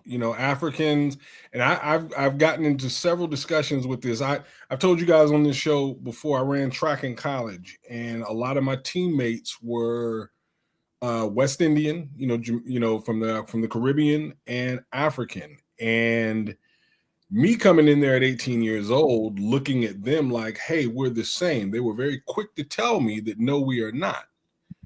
And I had to kind of educate them on, okay, you keep that mentality. I want to talk to you in about 2 years. And they quickly they kind of learn, like Jazz was saying, I hope he gets slapped again. That's how I was with them, because they had to catch those slaps. They had to think that they were going to, marry some of these white daughters, and then the dad come down and be like, oh, no, you're not. They had to have their nigga moment, and to understand that they were viewed the same as us. And so they have this mentality, though, that I remember seeing with a lot of them. Since we're now in our 50s now, a lot of them have broken out of it, but a lot of them come with that mentality of they are going to show white people how much better they are than us. And then you have a lot of Asians who want that proximity to whiteness, so they act like white people in order to, again, curry favor with them. So yeah, that's how they go. That's how China goes over there. China throws big money. I got some of those teammates I was telling you about. They have bought up Jamaica, from what I understand. There's one of my teammates. He won a gold medal, or not a gold. He won bronze in the '96 Olympics for Jamaica. He's like, man, China owns everything. Yep, in the Jamaica. beaches and everything. Yeah, they come by. China comes and throws in big money at Africa. And you have I've heard a lot of Africans who are tired. They're like, you're selling our country off our countries off to these people. It's like, they're political leaders. Yeah, their political leaders are selling land. They give them, I'm hearing that they'll lock these African countries into 100-year leases. That's they stupid. Oh yeah, my 100-year leases and things It's like laughable. that. I know that's some. Say again. I said it's laughable. Right, it is, and so they that's how they're going in there and they're getting this. China's just throwing around big money. Yeah, you know what Castro said? Sorry, Castro said before he died. He said, if y'all ever let people in, you never let them buy, you let them rent. Okay, rent.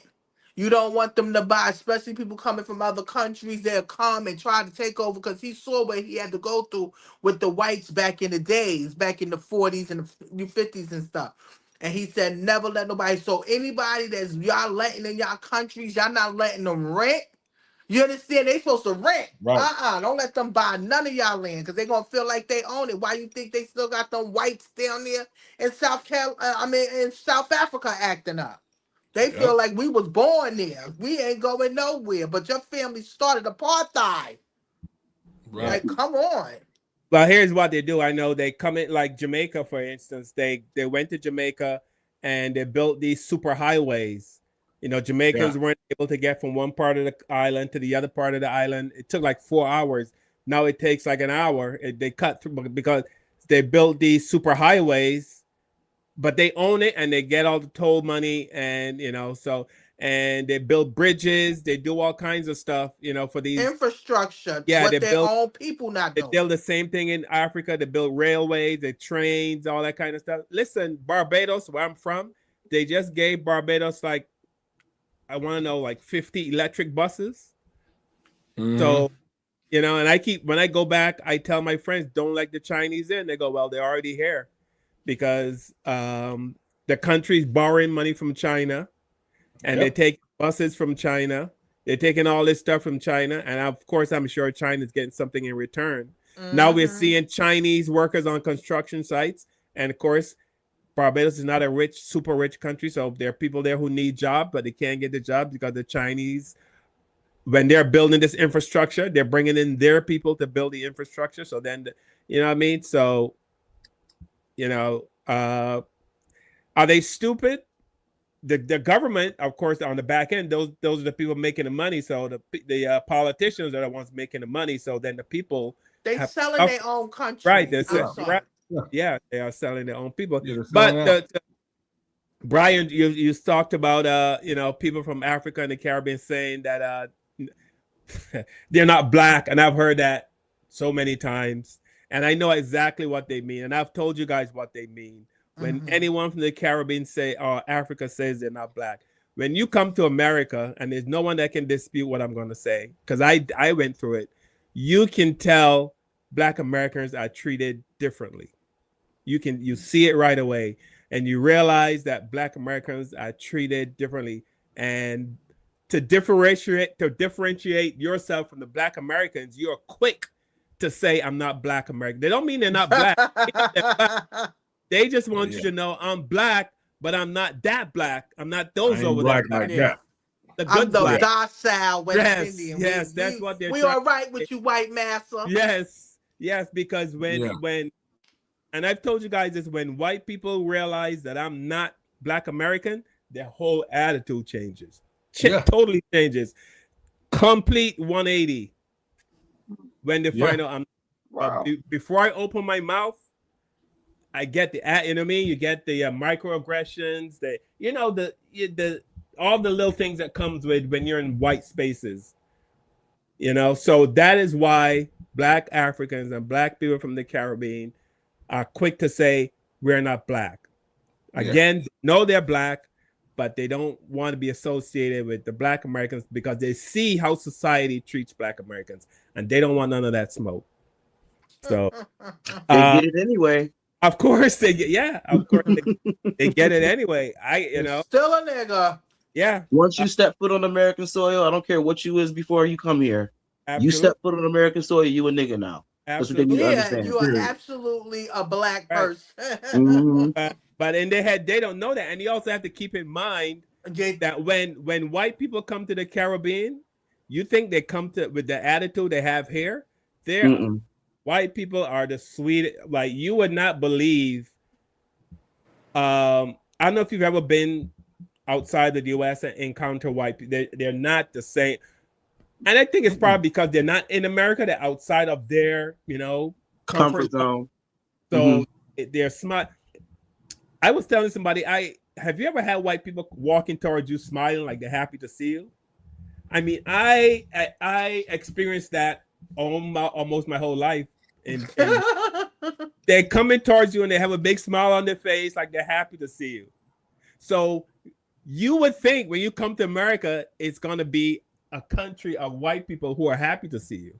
No. Look, that's why I was looking at him like, a white person come to me smiling like that, I'm running. Right. I'm going to think something wrong. I'm like, oh, hell no.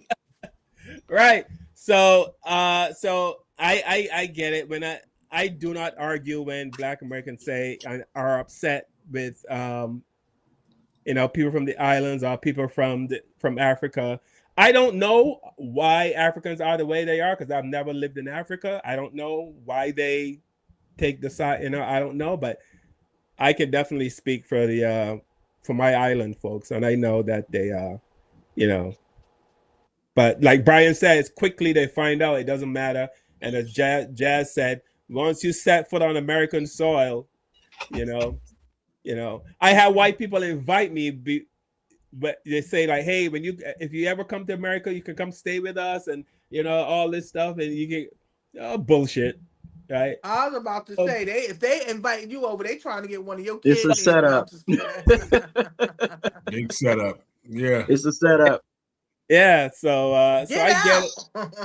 Yeah, I get it. And I wish we could all unite.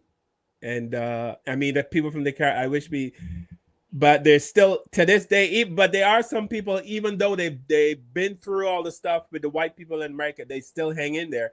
And another reason that we hang in there is because in the back of our minds, we know this is not our country. We know that. We come to this country to make money, go back, either build a house or open a business. So we come here. You talking about West Indian people? Yes, from, okay. West Indian, Caribbean, Jamaican, Barbados, Trinidadian. Right. We come to this country. In the back of our minds, we know this is not my country.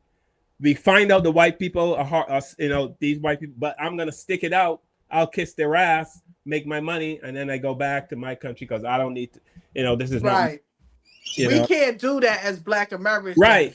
Right. Is that fair? Absolutely not, because you're coming here and you're able to get a job because Black Americans died. I don't know how many times I can say this. Black Americans died so you can have a job. So you can even come to this country.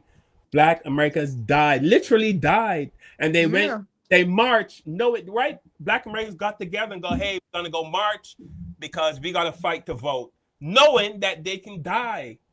Yeah.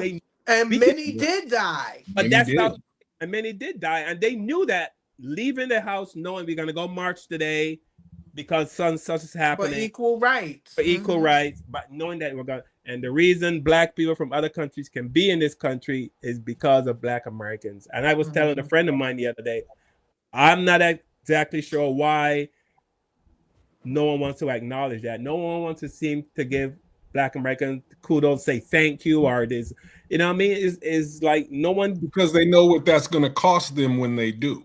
What's it going to cost them just to say, hey, you guys, you know, we're apology or thank you, or you guys built. I mean, see, you built America. The racism's biggest weapon is anonymity and not being talked about. It being quiet. One of the nicknames that the KKK gives itself is the hidden empire. And so they don't want it talked about. They don't want it discussed at all. So for an African or a West Indian to come here and to acknowledge that to a racist, you are saying that you are with them, meaning us, Black Americans. They do not want that distinction. They do not want to be lumped in with us, so they're not going to say a word. They are complicit with it in that. And the reason that you mentioned the microaggressions going away, Carl, they go away because you're a tool to them. They can use Africans and West Indians to say, look, we're not racist. Look at how we treat this guy. They don't have any guilt connected to you. There's no guilt associated with you. They have guilt when they see me, and I tell them, I give them my last name. I tell them, yeah, I've relatives who have traced our people back to being on this certain plantation in Clinton, South Carolina. That now they have guilt associated because they know what they have done to make things hard for me and mine. But with somebody from the Caribbean or somebody from Africa, it's like, oh, we haven't done anything to you. So that's where the microaggressions and things, they go away, because they're like, okay, we can kind of be okay with him because he's not mad at us. They know that with us, we have a problem with them, and we have a right to. Yeah. We don't push white supremacy like that either. Say again? We don't push white supremacy like that. The other right. Asians, Latinos, whatever, Africans, they push white supremacy. Like you said, they get used as a tool. They get used as a tool to push whatever message they're gonna, try to push from people that look like us. And then when they're done with you, they dispose of you and they treat you like a nigga again. So what I don't understand is how come y'all don't learn from that? You mean the West Indian, how they don't learn from any of them, Latinos, anybody? How come y'all don't learn from that? Yeah. Well, I mean, like I said, a lot of people from the West Indian, the Caribbean people, they're here for a certain time, and they're just gonna put up with it, and then they're gonna bounce. They're gonna go back home, right? Go back home. Yeah. And then we got to deal with this bullshit. No. Yeah, right. They're just here for the money, so they would kiss the white man's ass. They would put up with the racism. They would, whatever it is they need to put up with, because they know they can leave. Exactly. Is it right? No. You should stand with Black Americans, because the reason you are here again is because they died for you to have a job. But I don't think that registers in either and they don't care, or it doesn't register. But Carl, y'all got a big ass mansion over in your country, don't you, Carl? Don't lie. Carl got a big mansion over his country. Me and Tiffany be doing this show by ourselves next week. Carl, I'm out of here. I do that. Well, we're gonna wrap it up. I want to thank everyone for watching. We had a lot of our usual racist people in the comments, but I didn't read any of the comments. And we also had some people who were very positive towards us, but I don't see how people see what we do as racist and complaining. I have not heard one complaint for this whole show. Not one complaint. But in the comments, they're saying we're complaining, we are whiners, we are, Go to hell.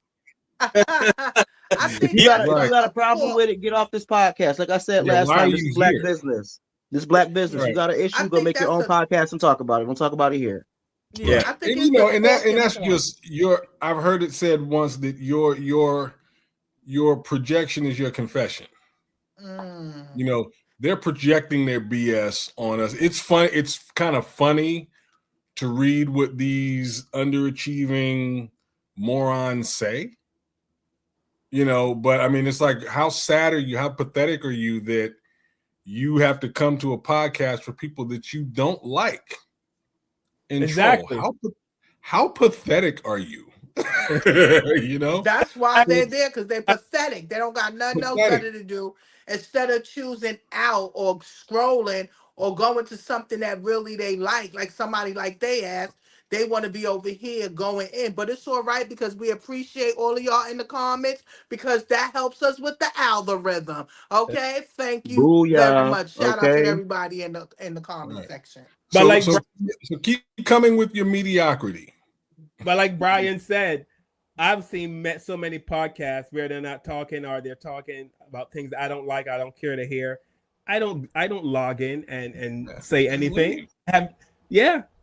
But I think they feel the need to spread their hate. That's all they have.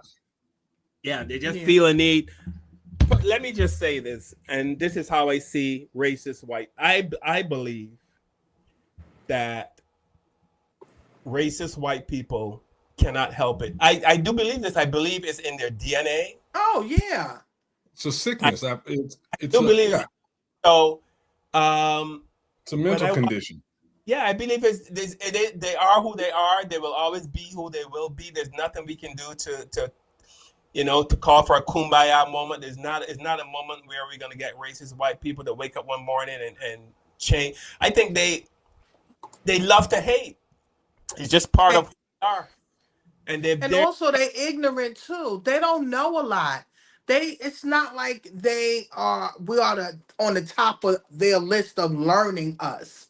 They don't know about us. They don't know about the history, and it was also done on purpose where they don't know about what's going on with us, because they don't care. So, and again, like you said, it's in their DNA. It's in the DNA of America. That's it. I don't understand why today this world is not a black and white world anymore. This is a multicultural world, and it need to be treated as such. That's why everything needs to be started over and done all over again, because it's out of whack, and we seeing it right now just by with Trump being in office. And another reason why a lot of people are not protesting and going out there, they want us to go out there and protest. They're trying everything up under the book to try to get us out there. They killing young boys. They hanging people on the down low. But we are holding up and we're just praying, because let me tell you something. They want us out there so they can be able to hurt us. And I'm not trying to give it to them. I'm not. I think that we marched enough back in the 50s and the 60s and the 70s. We marched enough. It's for white people to go out there and talk to their own damn people. I'm tired. Yeah. All right. Yeah. So they are who they are. They've been consistent for the last 600 years, right? The racism has not gone up. It hasn't gone down. It hasn't gone sideways. It has remained consistent. And when I watch like CNN or any of these other shows, and I see these black journalists arguing with the white racist Trump supporters, and I mean, like, why are you even talking? Why are you even talking to them? Why waste your time? Yeah. Right. Yeah. I guess it's for ratings or it's entertainment, because these men, they are teaching their children to be just like them. Yes. So it's just a waste of time. But again, I want to thank everyone. Brian, thank you so much for coming on, brother. Jazz J, thank you so much. Please pick up Jazz J's book, The Ancestors. pick up Brian's 2 books, Town Secrets and The Nightmare's Edge, and I think Brian is writing another book. Are Yeah, you, it'll Brian? be out in a couple of weeks. Is in formatting right now. It's going to sum up that series, the Dark Journey series. You can find it listed on Amazon under the Dark Journey series. Also, our resident Kevin Lee, a book called Playing with Fire. You can get that on Amazon. There's some funny stuff in it. There's some heartbreaking stuff in there, and there's lots of emotion. It's like a roller coaster of emotions in Kevin's book, Playing with Fire. With that said, usually when we end the show, we usually ask these questions. You don't have to answer if you have nothing to say. That's fine. But I'll start with Brian. Brian, anything you learned on the show today or that you want to share before we leave?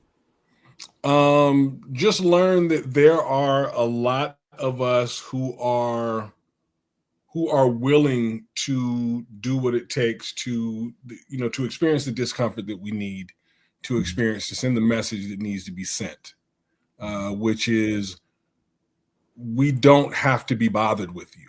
And we would really rather you not be bothered with us. Jazz J, any message for the people? I agree with Brian. Stay out of our space. Anybody that got a problem with us, go to hell. Just stay out of our space so we can try to live and do what we need to do for us. All right. Tiffany, anything you want to share? First, I want to thank everyone on the panel for being here tonight. We really appreciate y'all. We always want different opinions and for us to have the conversation because we don't have a lot of platforms like this that really just sit and talk and, have therapy within each other, about what's going on, what's the latest topics. We don't do this to be racist. We do this because we want to talk about what's going on. We don't make this shit up. I mean, we don't make it up. It's right there on the news. It's there.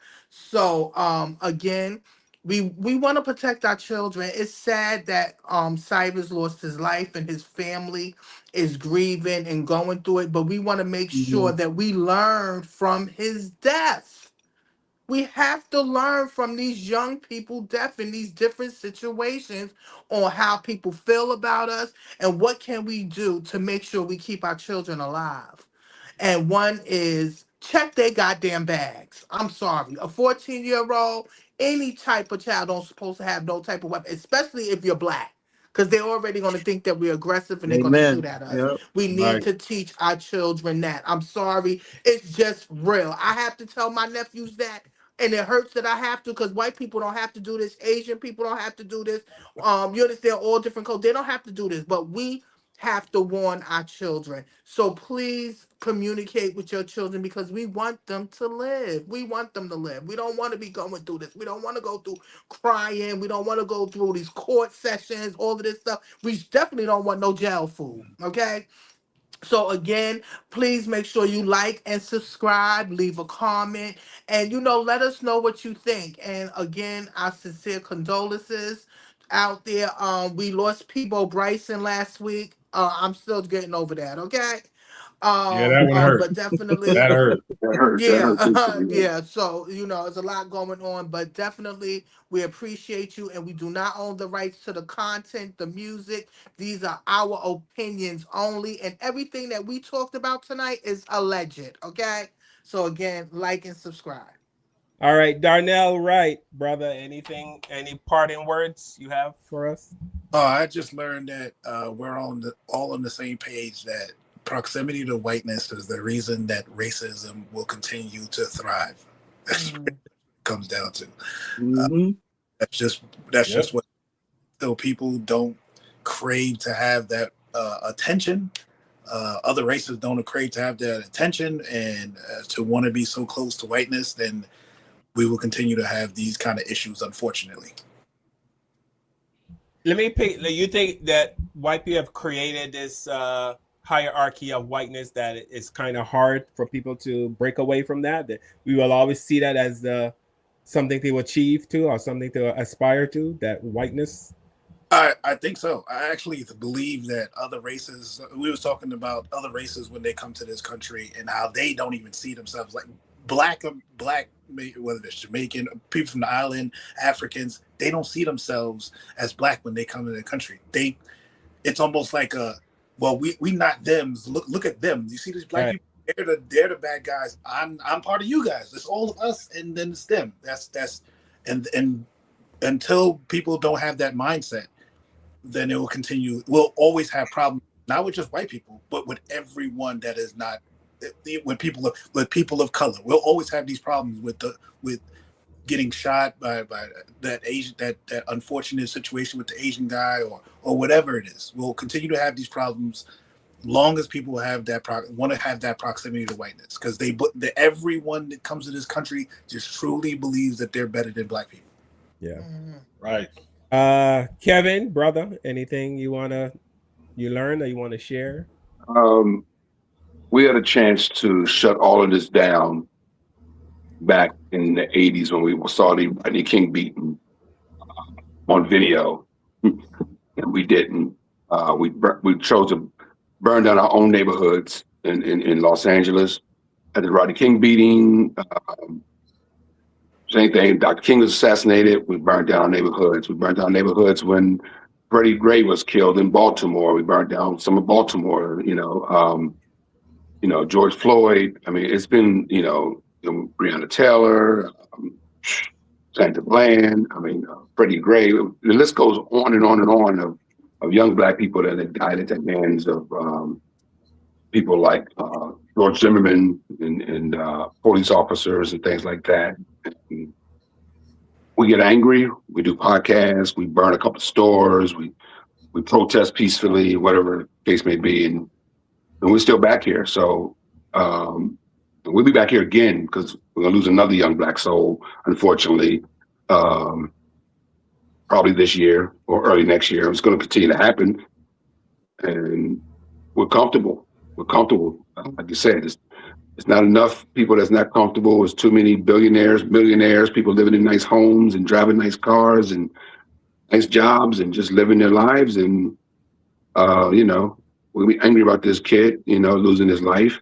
But I haven't gotten over Trayvon Martin, Basically, yeah. I'm still sad when I see Sandra Bland's face pop up on anniversary of death. Or Breonna Taylor. Or the brother that was shot eating ice cream in his own apartment, or George Floyd. It's just nonstop. Eric Gardner, who choked to death over some cigarettes, right? Loose cigarettes, it's just, we've been going through this forever, man. And the list is long.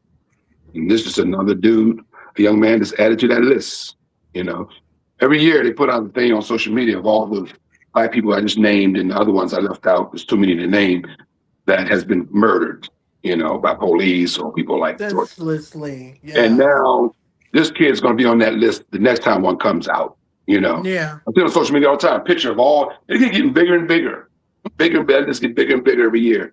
And now they're going to add this young man's face. He's going to be on T-shirts and he's going to be, the face. We'll be, giving him shout outs like we do Tamir Rice or somebody of that nature, We didn't shut this down when it happened. When the Rodney King thing happened, we should have shut this down. We didn't. And it's just continue to happen and happen.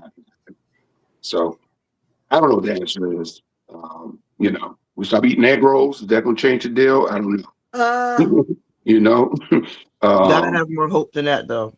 Yeah, I'm just saying. I'm being honest, though. I'm being bluntly honest as I can.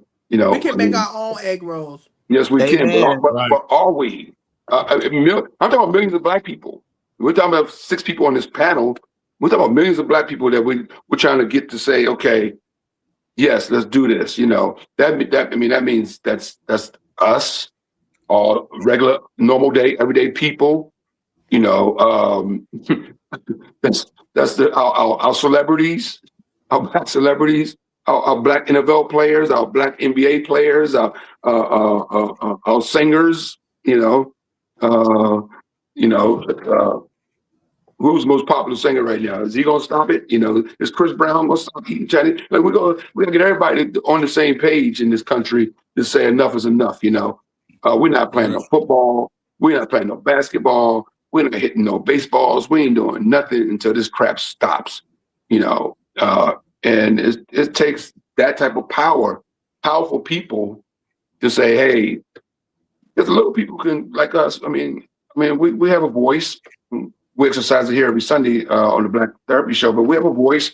We have power, but it takes the whole village to say enough is enough, and I just don't see how that happens right now. I'm just being honest. I'm still gonna have some hope.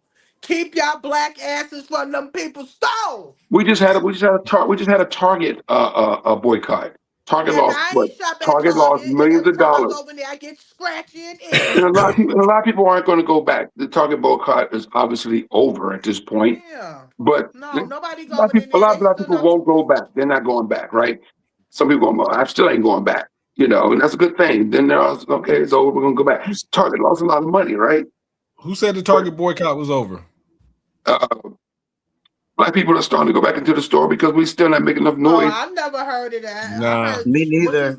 I see black people Jamal going to Bryant Target. tried to say it was over, and we told his ass to go back to the goddamn pulpit and worry Yeah, about what his wife is wearing. Oh, I Instead didn't of say. you worried about what we doing over here at Target. We're not messing with Target no more. Okay. yeah. So you think Matter of it's over? fact, they just dropped That a boycott been over. I mean, it's not yeah. over, but it's still going. Ain't nobody going back to Target. Target Yeah, has matter of suffered fact, so Target bad. just had some ad, some MAGA type driven ad that they put out. So, nah, Target has kissed the brownest part of my ass. Yeah.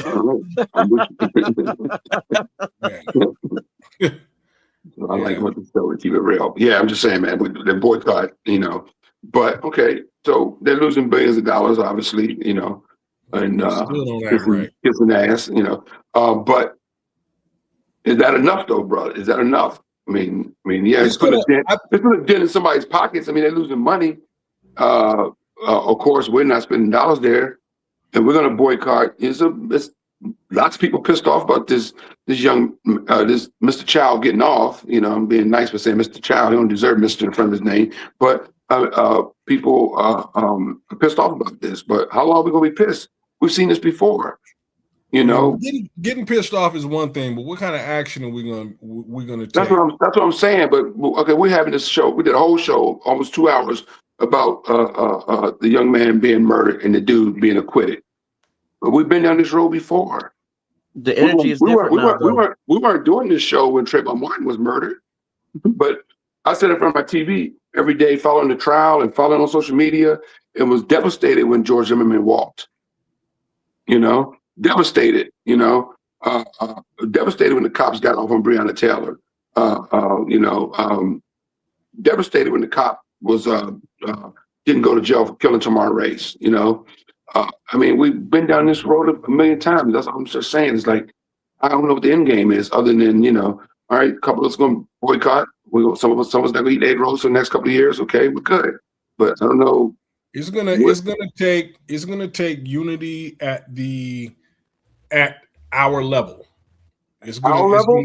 So we're the one. So it's our level, not the higher, not the So you're saying it's not the rich and famous and the powerful people. Okay, so I want you to tell me how you're going to talk the rich and famous into doing it. Yeah, because I'm they not ain't worried doing about nothing the rich now. and famous. I don't care if they wanted to do something. They'd have been done. Yeah, let's focus on the people that want to do something. It's going to have to start with us. My wife and I, we had a great interaction today at a farmer's market today. Right. We just because out here in the Bay Area, and from my understanding, I've been here 3 years. San Francisco Bay Area. There used to be a lot of black unity. Of course, this is home to Black Panthers. But Berkeley right across the bridge. That's right. Right. And so there's a rich history of that. But in these recent years, from my understanding, probably about 10 years, Black people here have been kind of standoffish towards one another. I noticed that. And so I met a brother and his son today. And it was just, he was feeling me out. I was feeling him out to see, okay, are we going to speak? And we had just this great conversation about, he's a realtor. Okay, if I need that, I'm going to you. He talked to me about education. My wife is a therapist. They need therapy for their son. So we're going and we're networking amongst one another, and we're going to send people within our own network. It's going to have to start that way. Grassroots. Yeah, word of mouth is the best Word of advertisement. mouth, to where we are supporting one another like every damn body else does. Well, I hope that brother's watching the Black Therapy show right now. I hope he is too. Okay, man, I'm done. Have a good talking to y'all. All right. I'm gonna show a couple of businesses, because I always do at the end of our show. These are a couple of beauty businesses. So if you're looking for beauty supplies, which apparently a lot of Black women cannot and will not give up their beauty stuff. So they gotta have the nails done, they gotta have their hair done. But if you're gonna have your hair done, they are, like Jazz said, there are Black businesses in her area that she did not know about. So if you look hard enough, you'll find it. But here's a couple of businesses that you can check out. So I just had customers come in and say that we need to make some content because people are asking for Black-owned businesses. I don't have no content ideas, so I'm just going to show you the store. So we are Personal Treasures Beauty Supply Store located in Greensboro. We are Black-owned. It's my granddaddy and grandparents own the store. And we're the only people that work here. You will never see anybody but me or my granddaddy work in this store. Or my sister sometimes. But we have all hair products, all crochet, everything. We even have a salon in the back. The salon does not walk in. You do have to call or make an appointment. But we are 100% Black owned. They don't get no blacker than us, honestly. We're also A&T. My granddaddy went to A&T. I went to Central. A little house divided. But yeah, Greensboro natives. Hi, my name is Nidra Williams, and I'm the owner of Solo Beauty Supply. Solo Beauty Supply is a second generation Black-owned, woman-owned beauty supply here in Chicago. We have 2 locations, 8158 South Cottage Grove and 9011 South Ashland. And we are so excited to be the new distributor of a brand new plant-based hair, natural hair, braiding hair. And you can come in store to find it, or you can visit our website, solobeautysupply.com.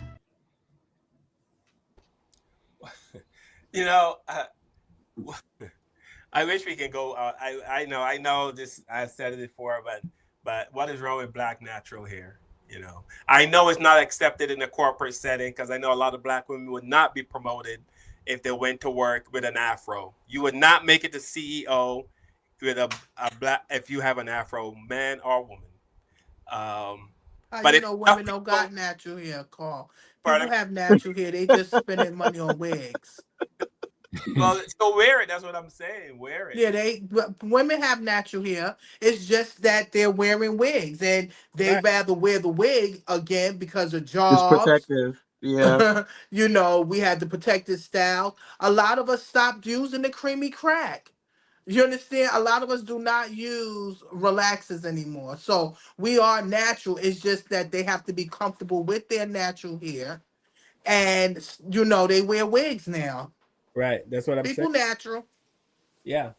I know natural, but then you cover your natural hair is what I'm saying, Everybody can't rock a bald head and a brush cut either. And I got nappy hair. Up under this hair and nappy hair on top. All right. So again, I want to thank everyone for joining the panel. Thank you, Darnell, so much, brother. Jazz J, thank you. Brian, thank you so much for doing this. Tiffany, Kevin, thank you so much.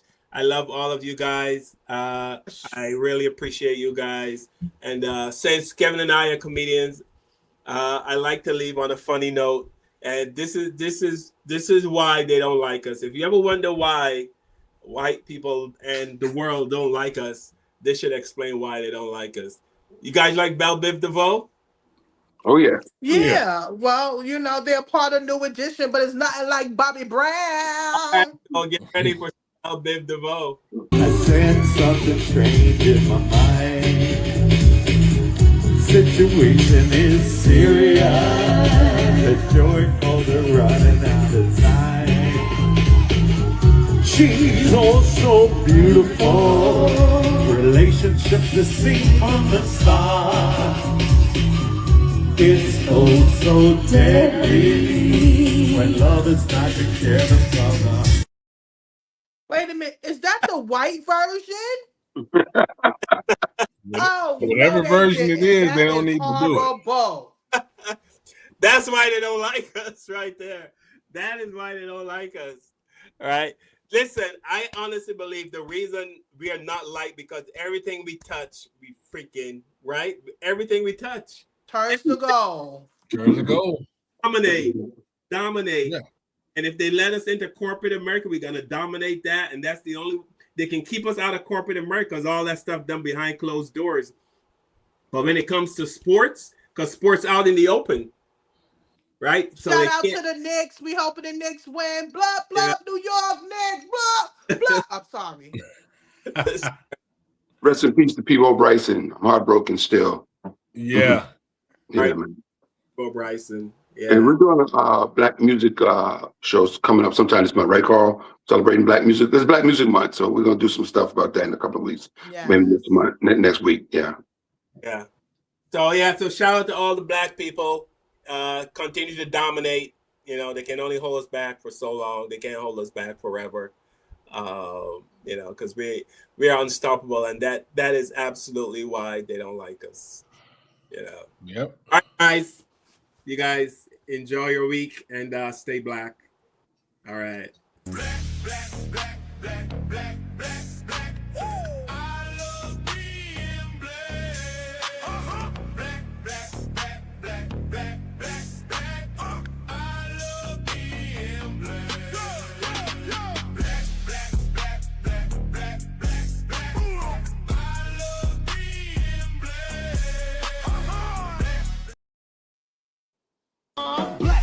And I'm black, y'all, and I'm blacker than black, and I'm black, y'all, and I'm black, y'all, and I'm black, y'all, and I'm blacker than black, and I'm black, y'all. I'm blickety black, blacker than black, black, I'm blacker than black, yo, because I'm black and I'm back.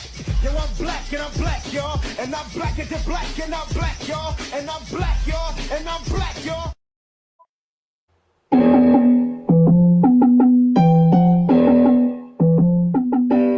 With the knowledge you gain, break away from the chains. We helping you grow the Black Therapy Show. We in a safe space, dealing with the black trauma. We unpacking and inspecting all our baggage and drama. Cause we gotta unite, no more killing each other. It's time to see a new future for my sisters and brothers. You know it, Kev and Carl and Tiffany, you'll have an epiphany. We'll give you everything you need to handle the enemy. We giving you empathy, we gon' challenge you mentally. The right conversation so you grow exponentially. We built your penitentiaries, we built all your schools. Gave us brainwash education, just making us fools. Hatred was what we got in exchange for love. No more manipulation from our God above. It's Carl, Kevin, and Tiffany. Now welcome to the Black Therapy Show. Let's go.